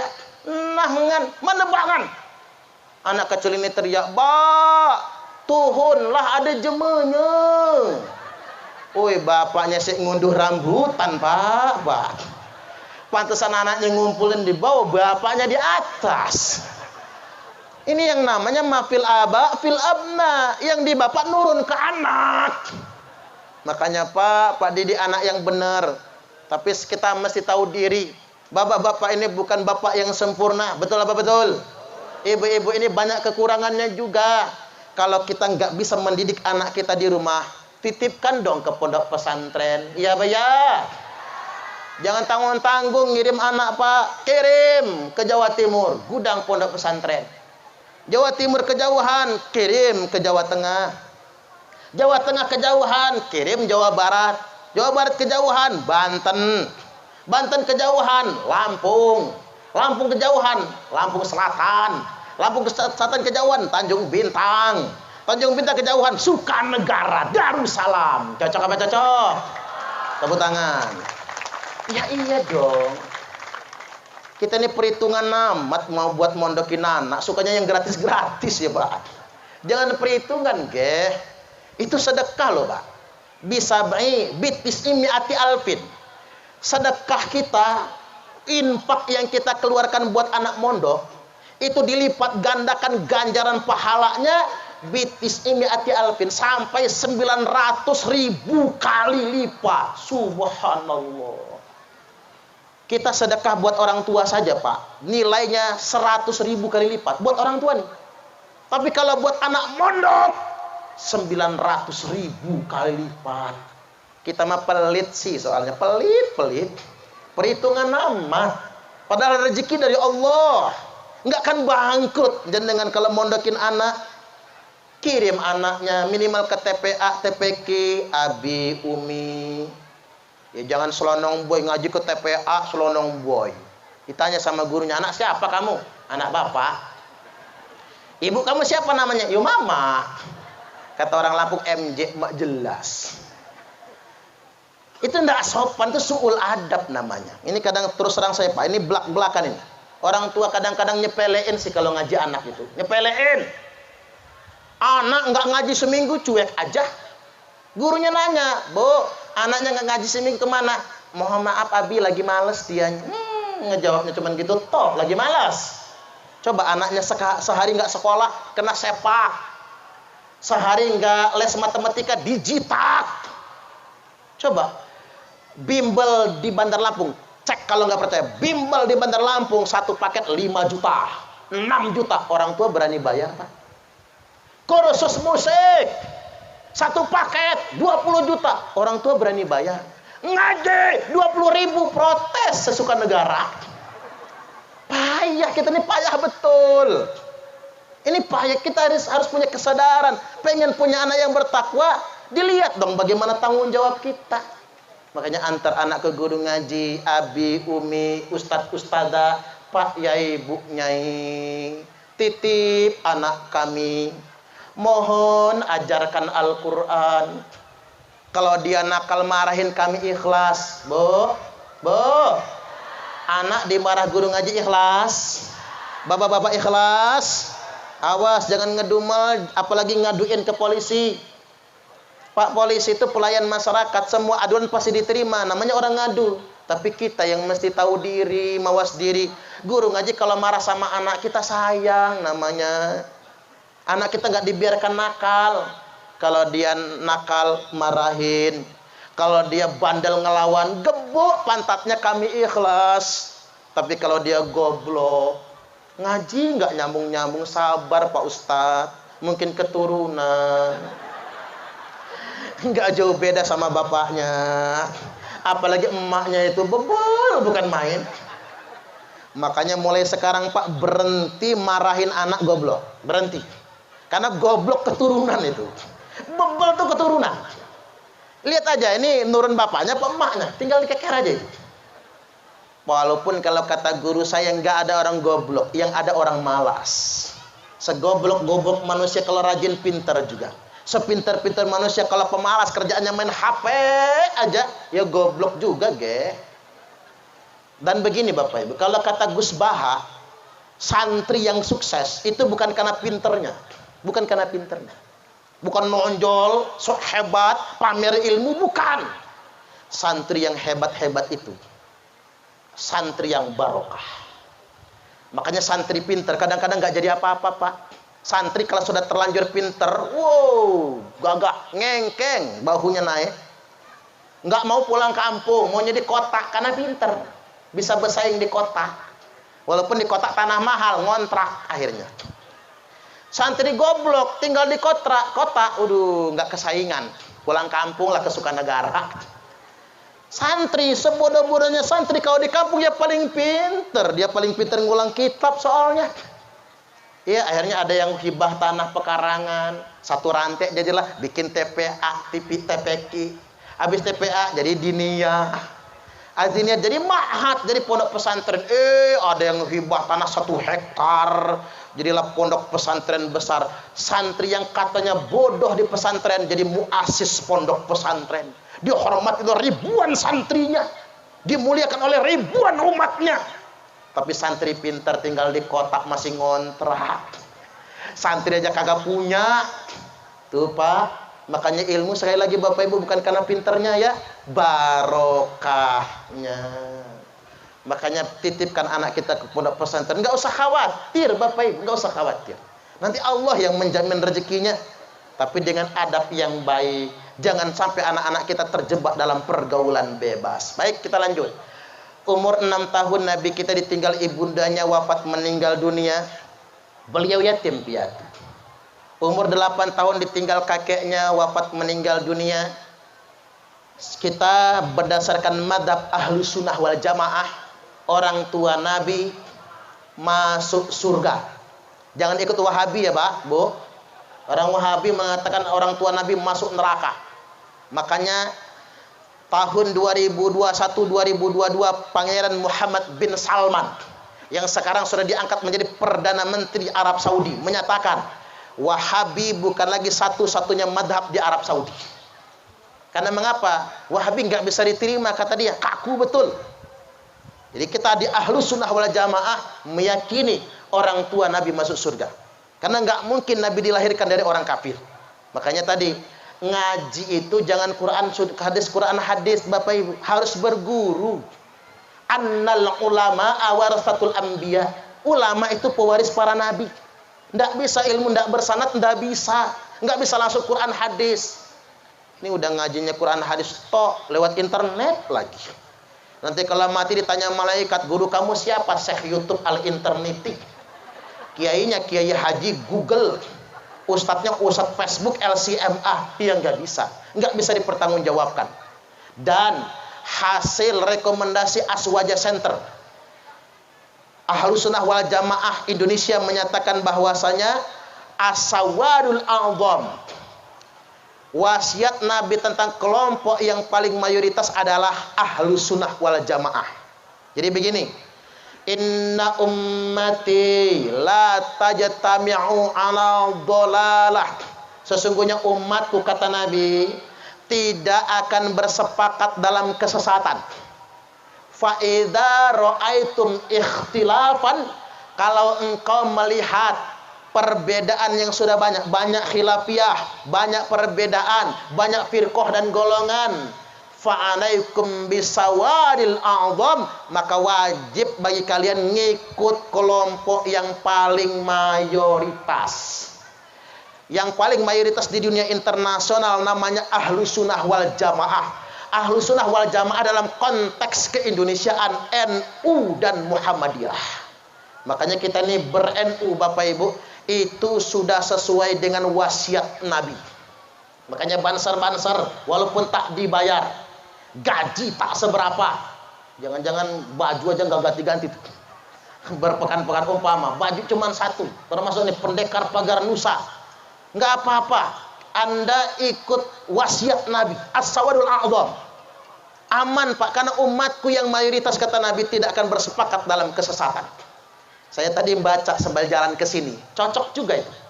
Baca orang buat caption di media sosial. Bela tauhid itu bukan dengan demo berjilid-jilid. Bela tauhid itu dengan cara tahlilan. Bela maulid itu, bela Nabi itu maulidan. Bela NKRI itu istighosahan. Kemudian bela Al-Quran dengan cara hataman simaan. Bela kamu dengan cara nikahan. Ini banser cewek, masih ada yang gadis gak kira-kira? Ada gak yang masih bujang kira-kira? Biar nikahan, cocok apa cocok? Nah balik lagi Bapak Ibu hadirin wal hadirat rahimakumullah, ber-NU ini sudah wasiat Nabi. Dan NU ini bukan organisasi sembarangan, didirikan oleh Hadratus Syekh Romo Kiai Haji Hasyim Asy'ari. Beliau itu waliullah, hafal 6 kitab Indo. Kalau Quran udah jelas 30 juz. 30 juz Bapak Ibu. Hafal 6 kitab Indo. 1 Sahih Bukhari, kitab hadis. Sahih Muslim, Sunan At-Tirmidzi 3, Sunan An-Nasai 4, Sunan Abi Dawud 5, Sunan Ibnu Majah 6. 6 kitab Indo. Bapak-bapak ada yang hafal 6 kitab Indo? Kita mah hafalnya Sunan Bonang, Sunan Ampel, Sunan Kalijogo. Ya rajin ziarah, makanya hafal. Jadi balik lagi Bapak Ibu, kita ini memenuhi wasiat Nabi, dan mudah-mudahan kita semua tidak akan tersesat. Mengapa orang ngantem NU? Karena NU ini setia NKRI. Pilarnya Bapak Ibu. Kalau ingin menghancurkan NKRI, NU-nya dulu yang digembosi orang. Jumlah warga Nahdliyin itu 100 juta lebih, Pak. Jadi kalau NU ingin mendirikan Negara Kesatuan Nahdlatul Ulama, NKNU, miring nih Republik, yakin miring. 100 juta lebih loh. Kita mendirikan negara NKNU, udah tumbang aja, jungkir balik negeri ini. Tapi secuil pun, seujung kuku pun, tidak ada sama sekali di NU ini ingin melawan NKRI. setia dengan negara kesatuan Republik Indonesia. Tepuk tangan dulu. Siapa kita? Siapa kita? Siapa kita? NKRI, Pancasila Jaya. Enak juga masuk YouTube-nya nanti ya. Keren kalimatnya. Ya iya dong Bapak Ibu, jangan biarkan orang-orang yang mau merongrong negara kesatuan Republik Indonesia ini, jangan biarkan. Makanya NU harus diperkuat sebagai jamiah yang menjadi pilar negara kesatuan Republik Indonesia. Baik, saya lanjutkan.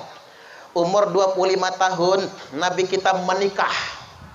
Muhammad bujang menikah dengan janda umur 40 tahun.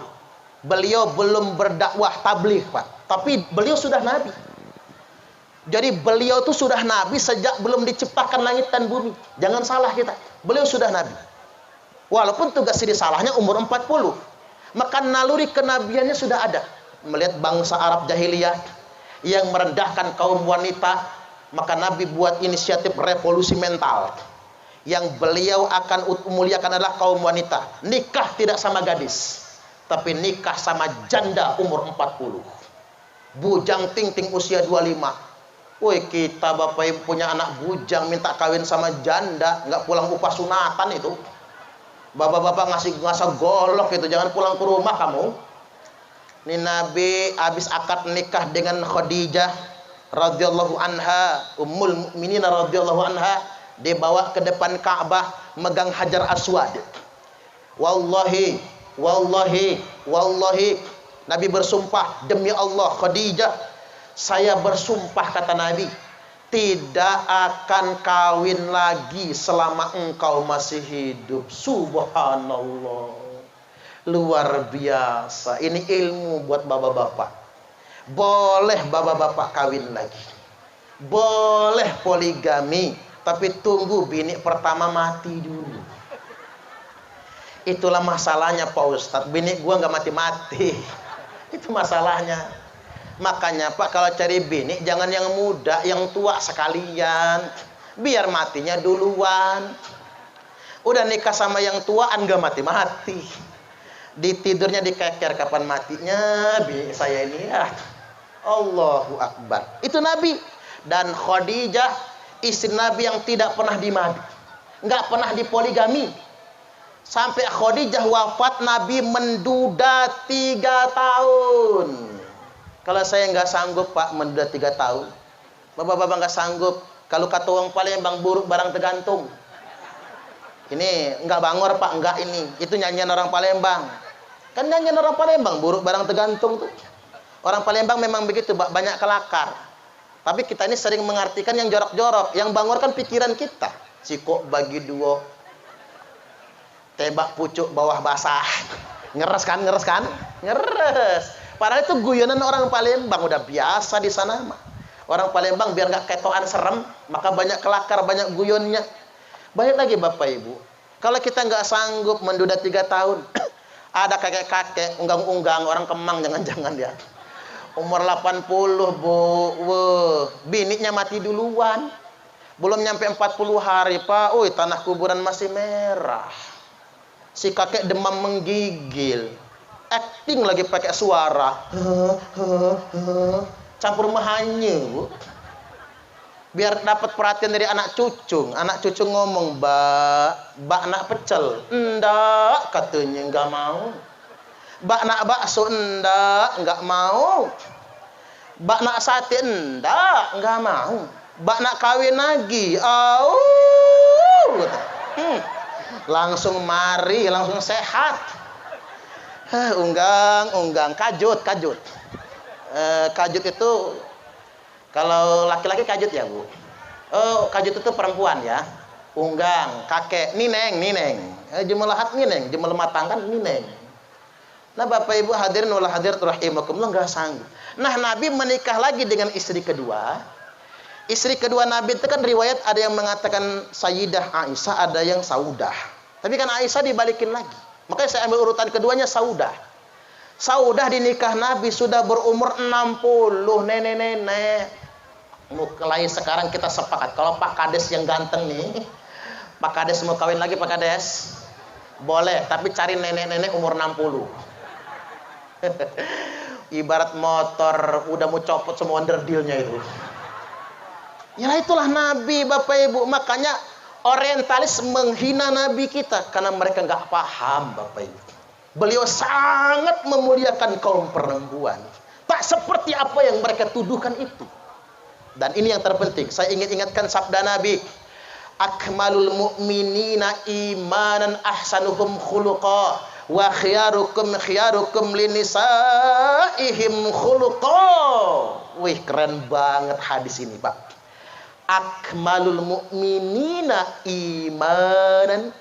Orang mukmin yang paling sempurna imannya, yang paling baik imannya, ahsanuhum khuluqa, adalah mereka yang paling baik akhlaknya.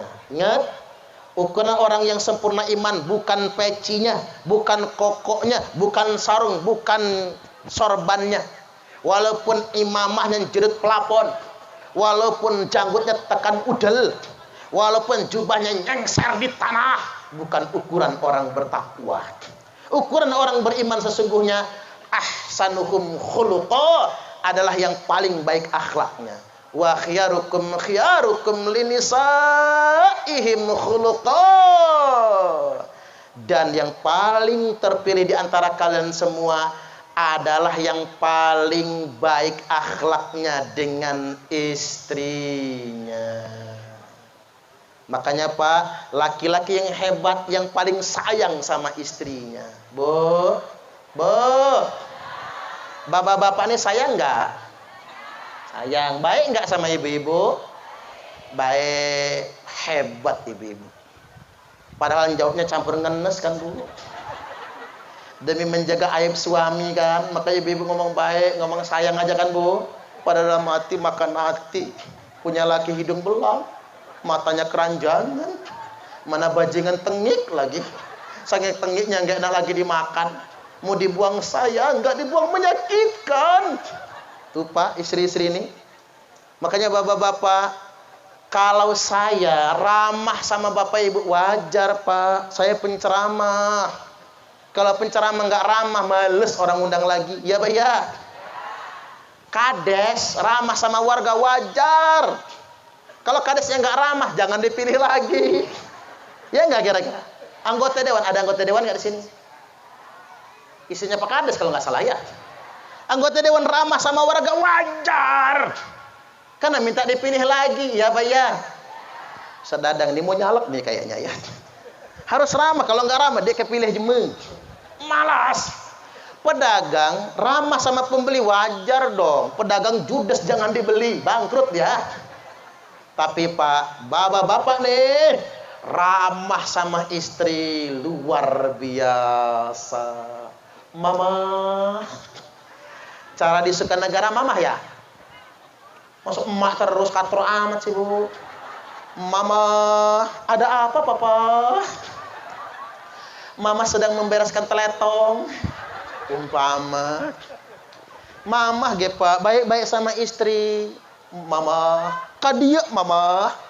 Naon atuh Papa? Kadia. Deket istrinya, apa Papa? Pak, rogoh kantong kanan. Tarik duit 15 juta.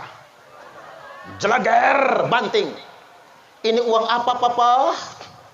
Ini uang belanja Mama. Iya, pakai drama ge Pak, biar mesra gitu. Buat beli beras, bayar listrik, ongkos anak sekolah, cicilan motor, cicilan panci, cicilan seragam pengajian, cukup Mama. Cukup Papa. Malah bersisa. Nah kalau ada sisanya ambil sama Mama. Alhamdulillah seneng Pak bini ngekep duit 15 juta ke dapur.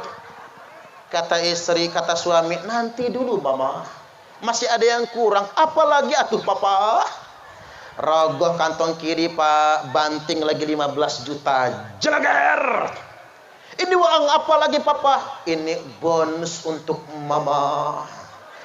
Capek Mama masak, capek Mama nyuci, capek ngeladen Papa, capek ngurumat anak dan rumah tangga. Bonus 15 juta.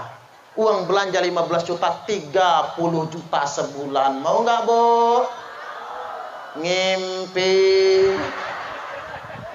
Ngimpi kok jedut langit, Bu. Tapi Pak, ini ibu-ibu ini sudah qanaah loh sama suami. Makanya bapak-bapak itu dia maklum lah, bapak-bapak nggak sanggup ngasih 30 juta sebulan, tapi ya jangan pelit sama istri. Ya Pak ya. Yang namanya perempuan Pak paling sebel sama laki-laki yang pelit dan suka mengungkit-ngungkit. Ya Pak ya. Cocok apa cocok?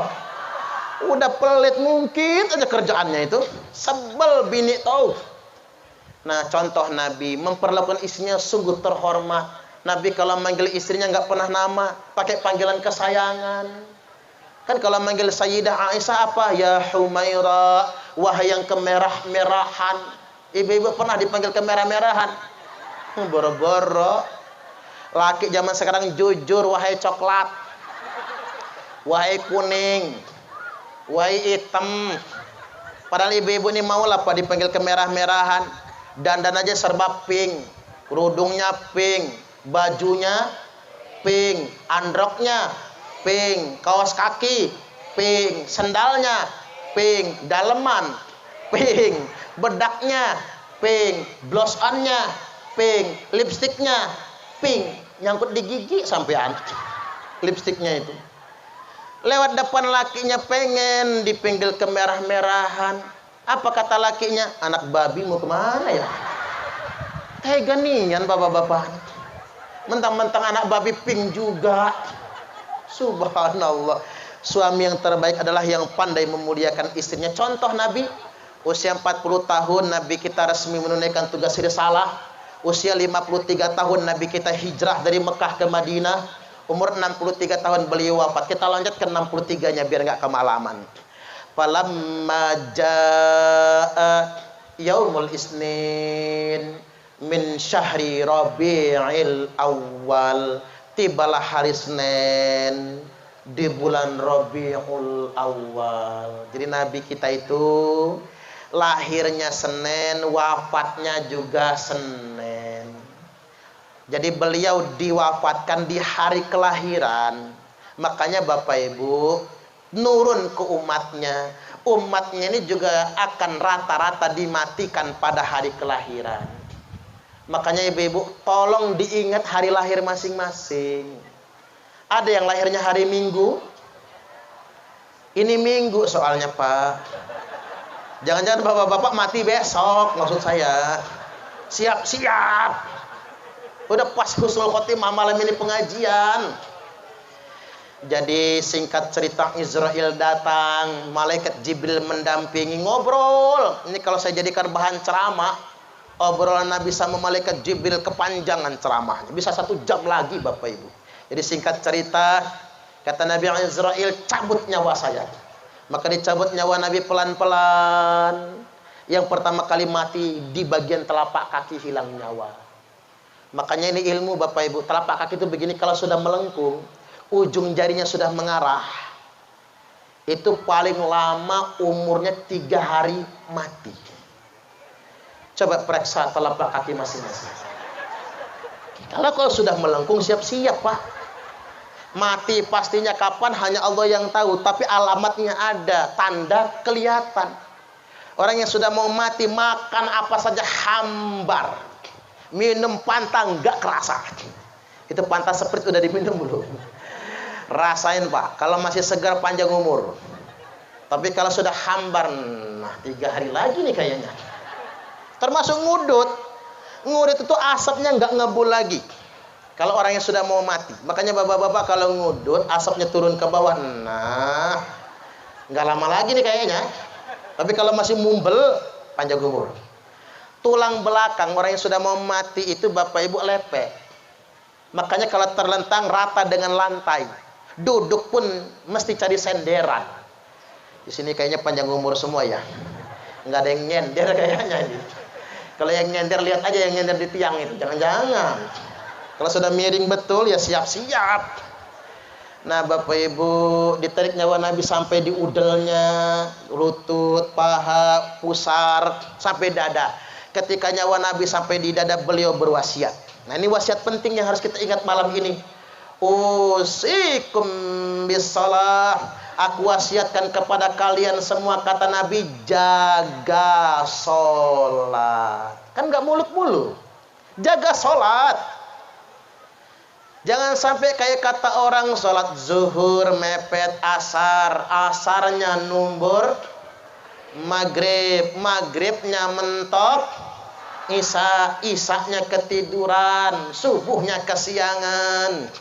Ketiban sholat subuh niatnya begini, usalli fardhu subhi raka'ataini mustaqbilal qiblati, kodoan lillahi ta'ala. Lah kok kodoan Pak jam 8 sholat subuhnya. Istrinya nyusul, apa kata istrinya? Usalli fardhu subhi raka'ataini mustaqbilal qiblati, kesiangan lan kawanan lillahi ta'ala. Lo kok kesiangan Bu? Jam 9 sholat subuhnya. Nanti anaknya niru, apa kata anaknya? Usalli fardhu subhi wal dhuhri wal asri wal maghribi wal isya'i kroyoan oplosan nilai ta'ala, hancur sholatnya. Orang Jakarta lebih hebring, apa kata orang Jakarta? Subuh maraton, zuhur ke salon, asar main badminton, maghrib mainin handphone, isya nonton sinetron, mati kena smackdownnya malaikat Israel. Tarik lagi nyawa Nabi, sampailah di kerongkongan. Beliau pesan lagi. Nah ini spesial buat mak-mak. Kalau tadi kan buat bapak-bapak. Ittaqun nisa, nyawa di leher. Ittaqun nisa, hati-hati akan wanita. Karena sebagian besar penghuni neraka wanita. Aktaro ahlihan nisa, sebagian besar penghuni neraka itu perempuan. Bu, harus tahu sebab apa sebab wanita masuk neraka. Gara-garanya perempuan gak syukur sama suami. Ada uang abang disayang, enggak ada uang abang ditendang. Kalau dompet laki lagi gemuk, mau dia dipeluk-peluk Pak. Tapi kalau dompet lakinya lagi nipis, laki megang bilangnya najis, jijai bajai najong tralala, enggak syukur. Makanya ibu-ibu harus syukur jadi istri. Karena istri yang bersyukur bakal masuk surga. Cocok apa cocok? Yang kedua, mengapa perempuan banyak masuk neraka? Karena nggak taat sama suami. Saya pernah sering ceramah di Tanjung Bintang. Tak tanya balik nih, Bu, ada berapa kewajiban istri kepada suami? Ada berapa? Ya banyak, ya berapa lah. Masak nasi kewajiban siapa? Salah Bu, suami. Nah begitu. Masak nasi kewajiban siapa? Suami. Setuju nggak kira-kira? Besok pagi nggak usah masak, suruh lakinya masak. Nyuci baju kewajiban siapa? Suami. Nyuci piring kewajiban siapa? Suami. Nyari duit kewajiban siapa? Suami. Menyekolahkan anak kewajiban siapa? Suami. Anak kencing berak di celana yang nyebokin kewajiban siapa? Suami. Tak cara main di kota Menggala Pak, tulang bawang. Apa kata ibu-ibu di Menggala? Bagus Pak Ustadz. Baru kali ini Ustadz ngebelain kaum perempuan. Nah kalau ibu-ibu pengen masuk surga, kewajiban istri kepada suami. Ingat ya Bu, ini bawa pulang ngaji malam ini. Kewajiban istri kepada suami itu cuman ada satu tok, yakni taat manut perintah suami. Makanya Bu, nek dikongkon masak, yo masak perintah suami. Nek dikongkon mijiti, mijit. Kalau disuruh nyuci, nyuci. Kalau diajak masuk kamar, masuk. Kata ibu-ibu di Menggala, ah gegoh gawok Pak Ustaz. Sarwa keneh, sami mawon podo wae, sama saja. Semegi kinah, memang praktek sama, tapi prinsip dong yang beda. Makanya ibu-ibu kalau masak diniatkan taat suami, ngurumat rumah tangga diniatkan taat suami, ibu-ibu bakal masuk surga semua. Perempuan paling gampang masuk surga. Kalau pengen masuk surga taat suami. Paling gampang masuk neraka. Kalau ibu-ibu pengen betul masuk neraka, gampang tak ajarin. Ngelawan sama suami. Suami lagi tidur, bu, sepak palanya. Gratis masuk nerakanya. Nggak usah bayar kaplingan di neraka. Itu bener. Kalau cuma cari pahala mah gampang, ibu-ibu nyucup tangan suami. Pahalanya sama seperti 70 kali cium hajar aswad. Apalagi suaminya hitam kayak patat wajah. Persis hajar aswad. Tapi cara nyiumnya begini ya bu,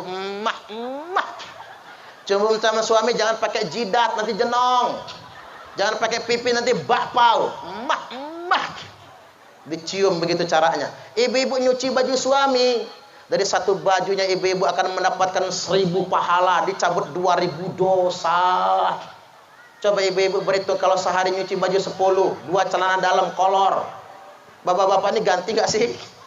Jorok amat gak ganti. Yang ketiga kaos dalam, yang keempat kaos oblong, yang kelima baju kemeja, yang keenam baju kerja, yang ketujuh koko, yang kedelapan kolor pendek, yang kesembilan celana panjang, yang ke-10 sarung. Sehari ibu-ibu nyuci 10, ibu-ibu mendapatkan 10.000 pahala, dicabut 20.000 dosa. Makanya bu, kalau habis bikin dosa nyuci baju. Bajunya udah bersih semua Pak Ustadz, yang bersih cuci lagi. Bongkarin yang di lemari. Waduh, mubazir amat. Kalau takut mubazir, tanya lakinya, Pak, apa? Kolornya mana, Pak? Ya gua pakai lah, lepas Pak. Allahu Akbar. Baik, ibu-ibu kalian gampang cari pahala, makanya 1 syukur, 2 taat kepada suami. Baik, kita lanjutkan dikit lagi. Tarik lagi nyawa Nabi. Sampailah di batas yang paling akhir. Lalu Nabi mengucapkan kalimat as-shalah, as-shalah, as-shalah, sholat, sholat dan sholat lagi. Ummati, ummati, ummati, umatku, umatku, umatku. Saking sayangnya Nabi dengan kita semua, tidak ada yang lain yang beliau sebutkan kecuali umatnya. Mulai sekarang Bapak Ibu, umat Islam nggak boleh berebut surga, nggak boleh. Nggak usah mengklaim sudah mengkapling surga, nggak boleh. Karena mengapa kata Nabi, semua umatku bakal masuk surga semua. Semua umatku bakal mendapatkan syafaat semua. Terus terang Bapak Ibu, saya ingin closing di akhir yang ini. Kita ini banyak dosa nggak Pak? Ibu-ibu banyak dosa? Banyak aja apa banyak banget? Banget. Banyak ibu-ibu apa banyak saya dosanya? Ya banyak ibu-ibu lah. Kan man katura kalamuhu katura dunubuhu. Yang paling banyak ngomongnya itulah yang banyak dosanya. Yang banyak ngomong siapa? Oh saya ya Pak ya. Waduh.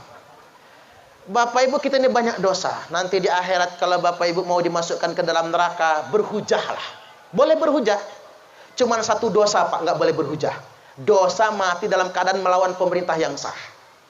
Sekali lagi, cuman 1 dosa yang nggak boleh berhujah. Dosa mati dalam keadaan melawan pemerintah yang sah. Itu nggak boleh berhujah. Tapi semuanya boleh berhujah. Ya Allah, saya sih banyak dosa. Tapi saya ini demen banget sama maulid ya Allah. Kamu nyumbang apa sama maulid? Telur 10 biji, ya Allah. Tapi kan maulid itu ya Allah. Sudah, nanti dulu kata Allah, Muhammad sini. Kata Allah, ini umatmu senang betul sama maulid. Berikan syafaat kepadanya. Maka dengan syafaat itu nanti kata Nabi, umatku bakal masuk surga semua. Cuman 1 golongan yang Nabi nggak boleh memberi syafaat. Man mata min ummati. Cuman catatannya cuma 1. Man mata min ummati la yusyriku billahi syai'an. Selama umatku ketika matinya tidak dalam keadaan menyekutukan Allah. Semua dapat syafaat walaupun dia berdosa, walaupun dia kurang amal. Maka umat Islam jangan berebut surga, Pak. Masuk surga itu nggak rumit. Mohon maaf ya. Masuk surga nggak harus ngebom, Bapak Ibu. Masuk surga nggak harus demo berjilid-jilid, Pak. Bosen orang nonton TV. Kalau demo terus. Kalau pengen masuk surga, banyak jalan ke surga. Ngajar masuk surga. Santri tulap masuk surga.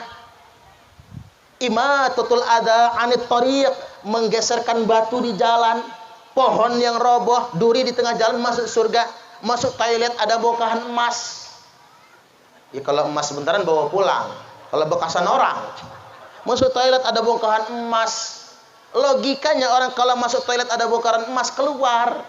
Cari pintu toilet yang lain. Ini tidak. Begitu masuk toilet, adalah sepiring itu. Bongkahan emasnya. Dengan ikhlas dia siram bongkahan emas itu. Dengan ikhlas Bapak Ibu. Dia siram bongkahan emas tersebut. Boleh jadi dia masuk surga gara-gara itu. Umatku itu kata Nabi, bisa masuk surga hanya gara-gara membuang sebutir kotoran dari dalam masjid. Bisa masuk surga. Ada pezina, seumur hidupnya berzina, diterima taubatnya hanya gara-gara memberi minum anjing yang menggelepar kehausan. Jadi jangan sampai kita ini memperebutkan surga. Surga itu hak Allah semata, bukan maunya kita. Bahkan ada di antara umat Nabi ini, inna ahadakum la ya'malu bi'amali ahlil jannah. Ada sesungguhnya di antara kalian semua kata Nabi, orang yang sepanjang hidupnya mengerjakan amalan ahli surga, hatta ma yakunu bainahu wa bainaha illa dhira', sampai tidak ada jarak antara dirinya dengan surga kecuali tinggal sehasta. Tapi sayang, sesaat lagi dia mau masuk surga, ketetapan Allah mendahuluinya, dia kerjakan amalan ahli neraka, lalu dia mati masuk neraka. Fayamalu bi'amali ahli nar fayadkhuluha, dia kerjakan amalan ahli neraka lalu dia masuk neraka. Maka jangan sok suci dalam hidup. Abdurrahman bin Buljam hafal Quran 30 juz, nggak pernah tinggal sholat berjamaah ke masjid, sholat tahajud tiap malam, tapi matinya su'ul khotimah. Padahal dia hafal Al-Quran 30 juz. Makanya tak perlu memperebutkan surga Bapak Ibu. Tampilkan Islam yang rahmatan lil alamin. Bukan yang marah-marah. Bukan yang ngotot. Apalagi yang memecah belah kehidupan berbangsa dan bernegara. Terakhir, wafatlah Nabi di hari Senin. Waktu duha. Tanggal 12 Rabiul Awal. Tahun ke-11 Hijriah. Dan diurus jenazahnya. Disolatkan secara bergiliran oleh para malaikat Allah. Dimakamkan pada malam Rabu. Dan ingat, ini hanya untuk jenazah Nabi. Kalau kita tidak boleh tertunda pemakaman, karena malaikat bergiliran menyolatkannya. Baru selesai pada malam Rabu. Dan dimakamkan di kamar Ummul Mukminina Aisyah radhiyallahu anha, di kamar istri beliau sendiri. Makanya ibu-ibu minta izin, saran saja, kalau suami meninggal, makamkan, kuburkan di kamar ibu sendiri. Sorry kata mama, enak aja, hidupnya nyusahin, matinya ditongkrongin. Sorry kata mama, biar cukup Nabi aja Pak yang dimakamkan di kamar Aisyah, di kamar istrinya. Makanya makam Nabi boleh dikijing karena di kamarnya sendiri. Tapi kalau makam kita Pak, ingat, kalau memakamkan di taman pemakaman umum, di tanah wakaf, jangan sekali-kali dikijing kecuali atas izin nadir tanah wakaf. Ini beli tanah enggak lagu-laguan ngijing-ngijing segala ya. Kalau sudah izin baru boleh. Atau kuburkan di tanah kita sendiri. Makanya Bapak Ibu, para kiai, para ajengan, para ulama tidak mau dimakamkan di tempat pemakaman umum. Mereka hanya ingin dimakamkan di pondoknya sendiri. Tujuannya apa? Biar bisa dikijing, bisa bebas diziarahi santri-santrinya, didoakan oleh jamaahnya, enggak mengganggu kepentingan orang banyak. Baik, demikian mudah-mudahan ini semua bermanfaat. Kalau ada kata-kata yang tidak berkenan, saya mohon dimaafkan. Apalagi sedikit banyak saya nyindir-nyindir dikit tentang politik. Gini tidak tendensius Bapak Ibu. Yakin dan percayalah, apapun perbedaan politik ini hanya perbedaan urusan dunia saja. Jangan sampai hanya gara-gara urusan politik kita berpecah belah, saling merendahkan satu sama lainnya. Demikian dari saya. Kurang lebihnya mohon maaf, dan kepada Allah Ta'ala mohon ampun. Wallahul muwaffiq ila aqwamit thariq. Wassalamualaikum warahmatullahi wabarakatuh.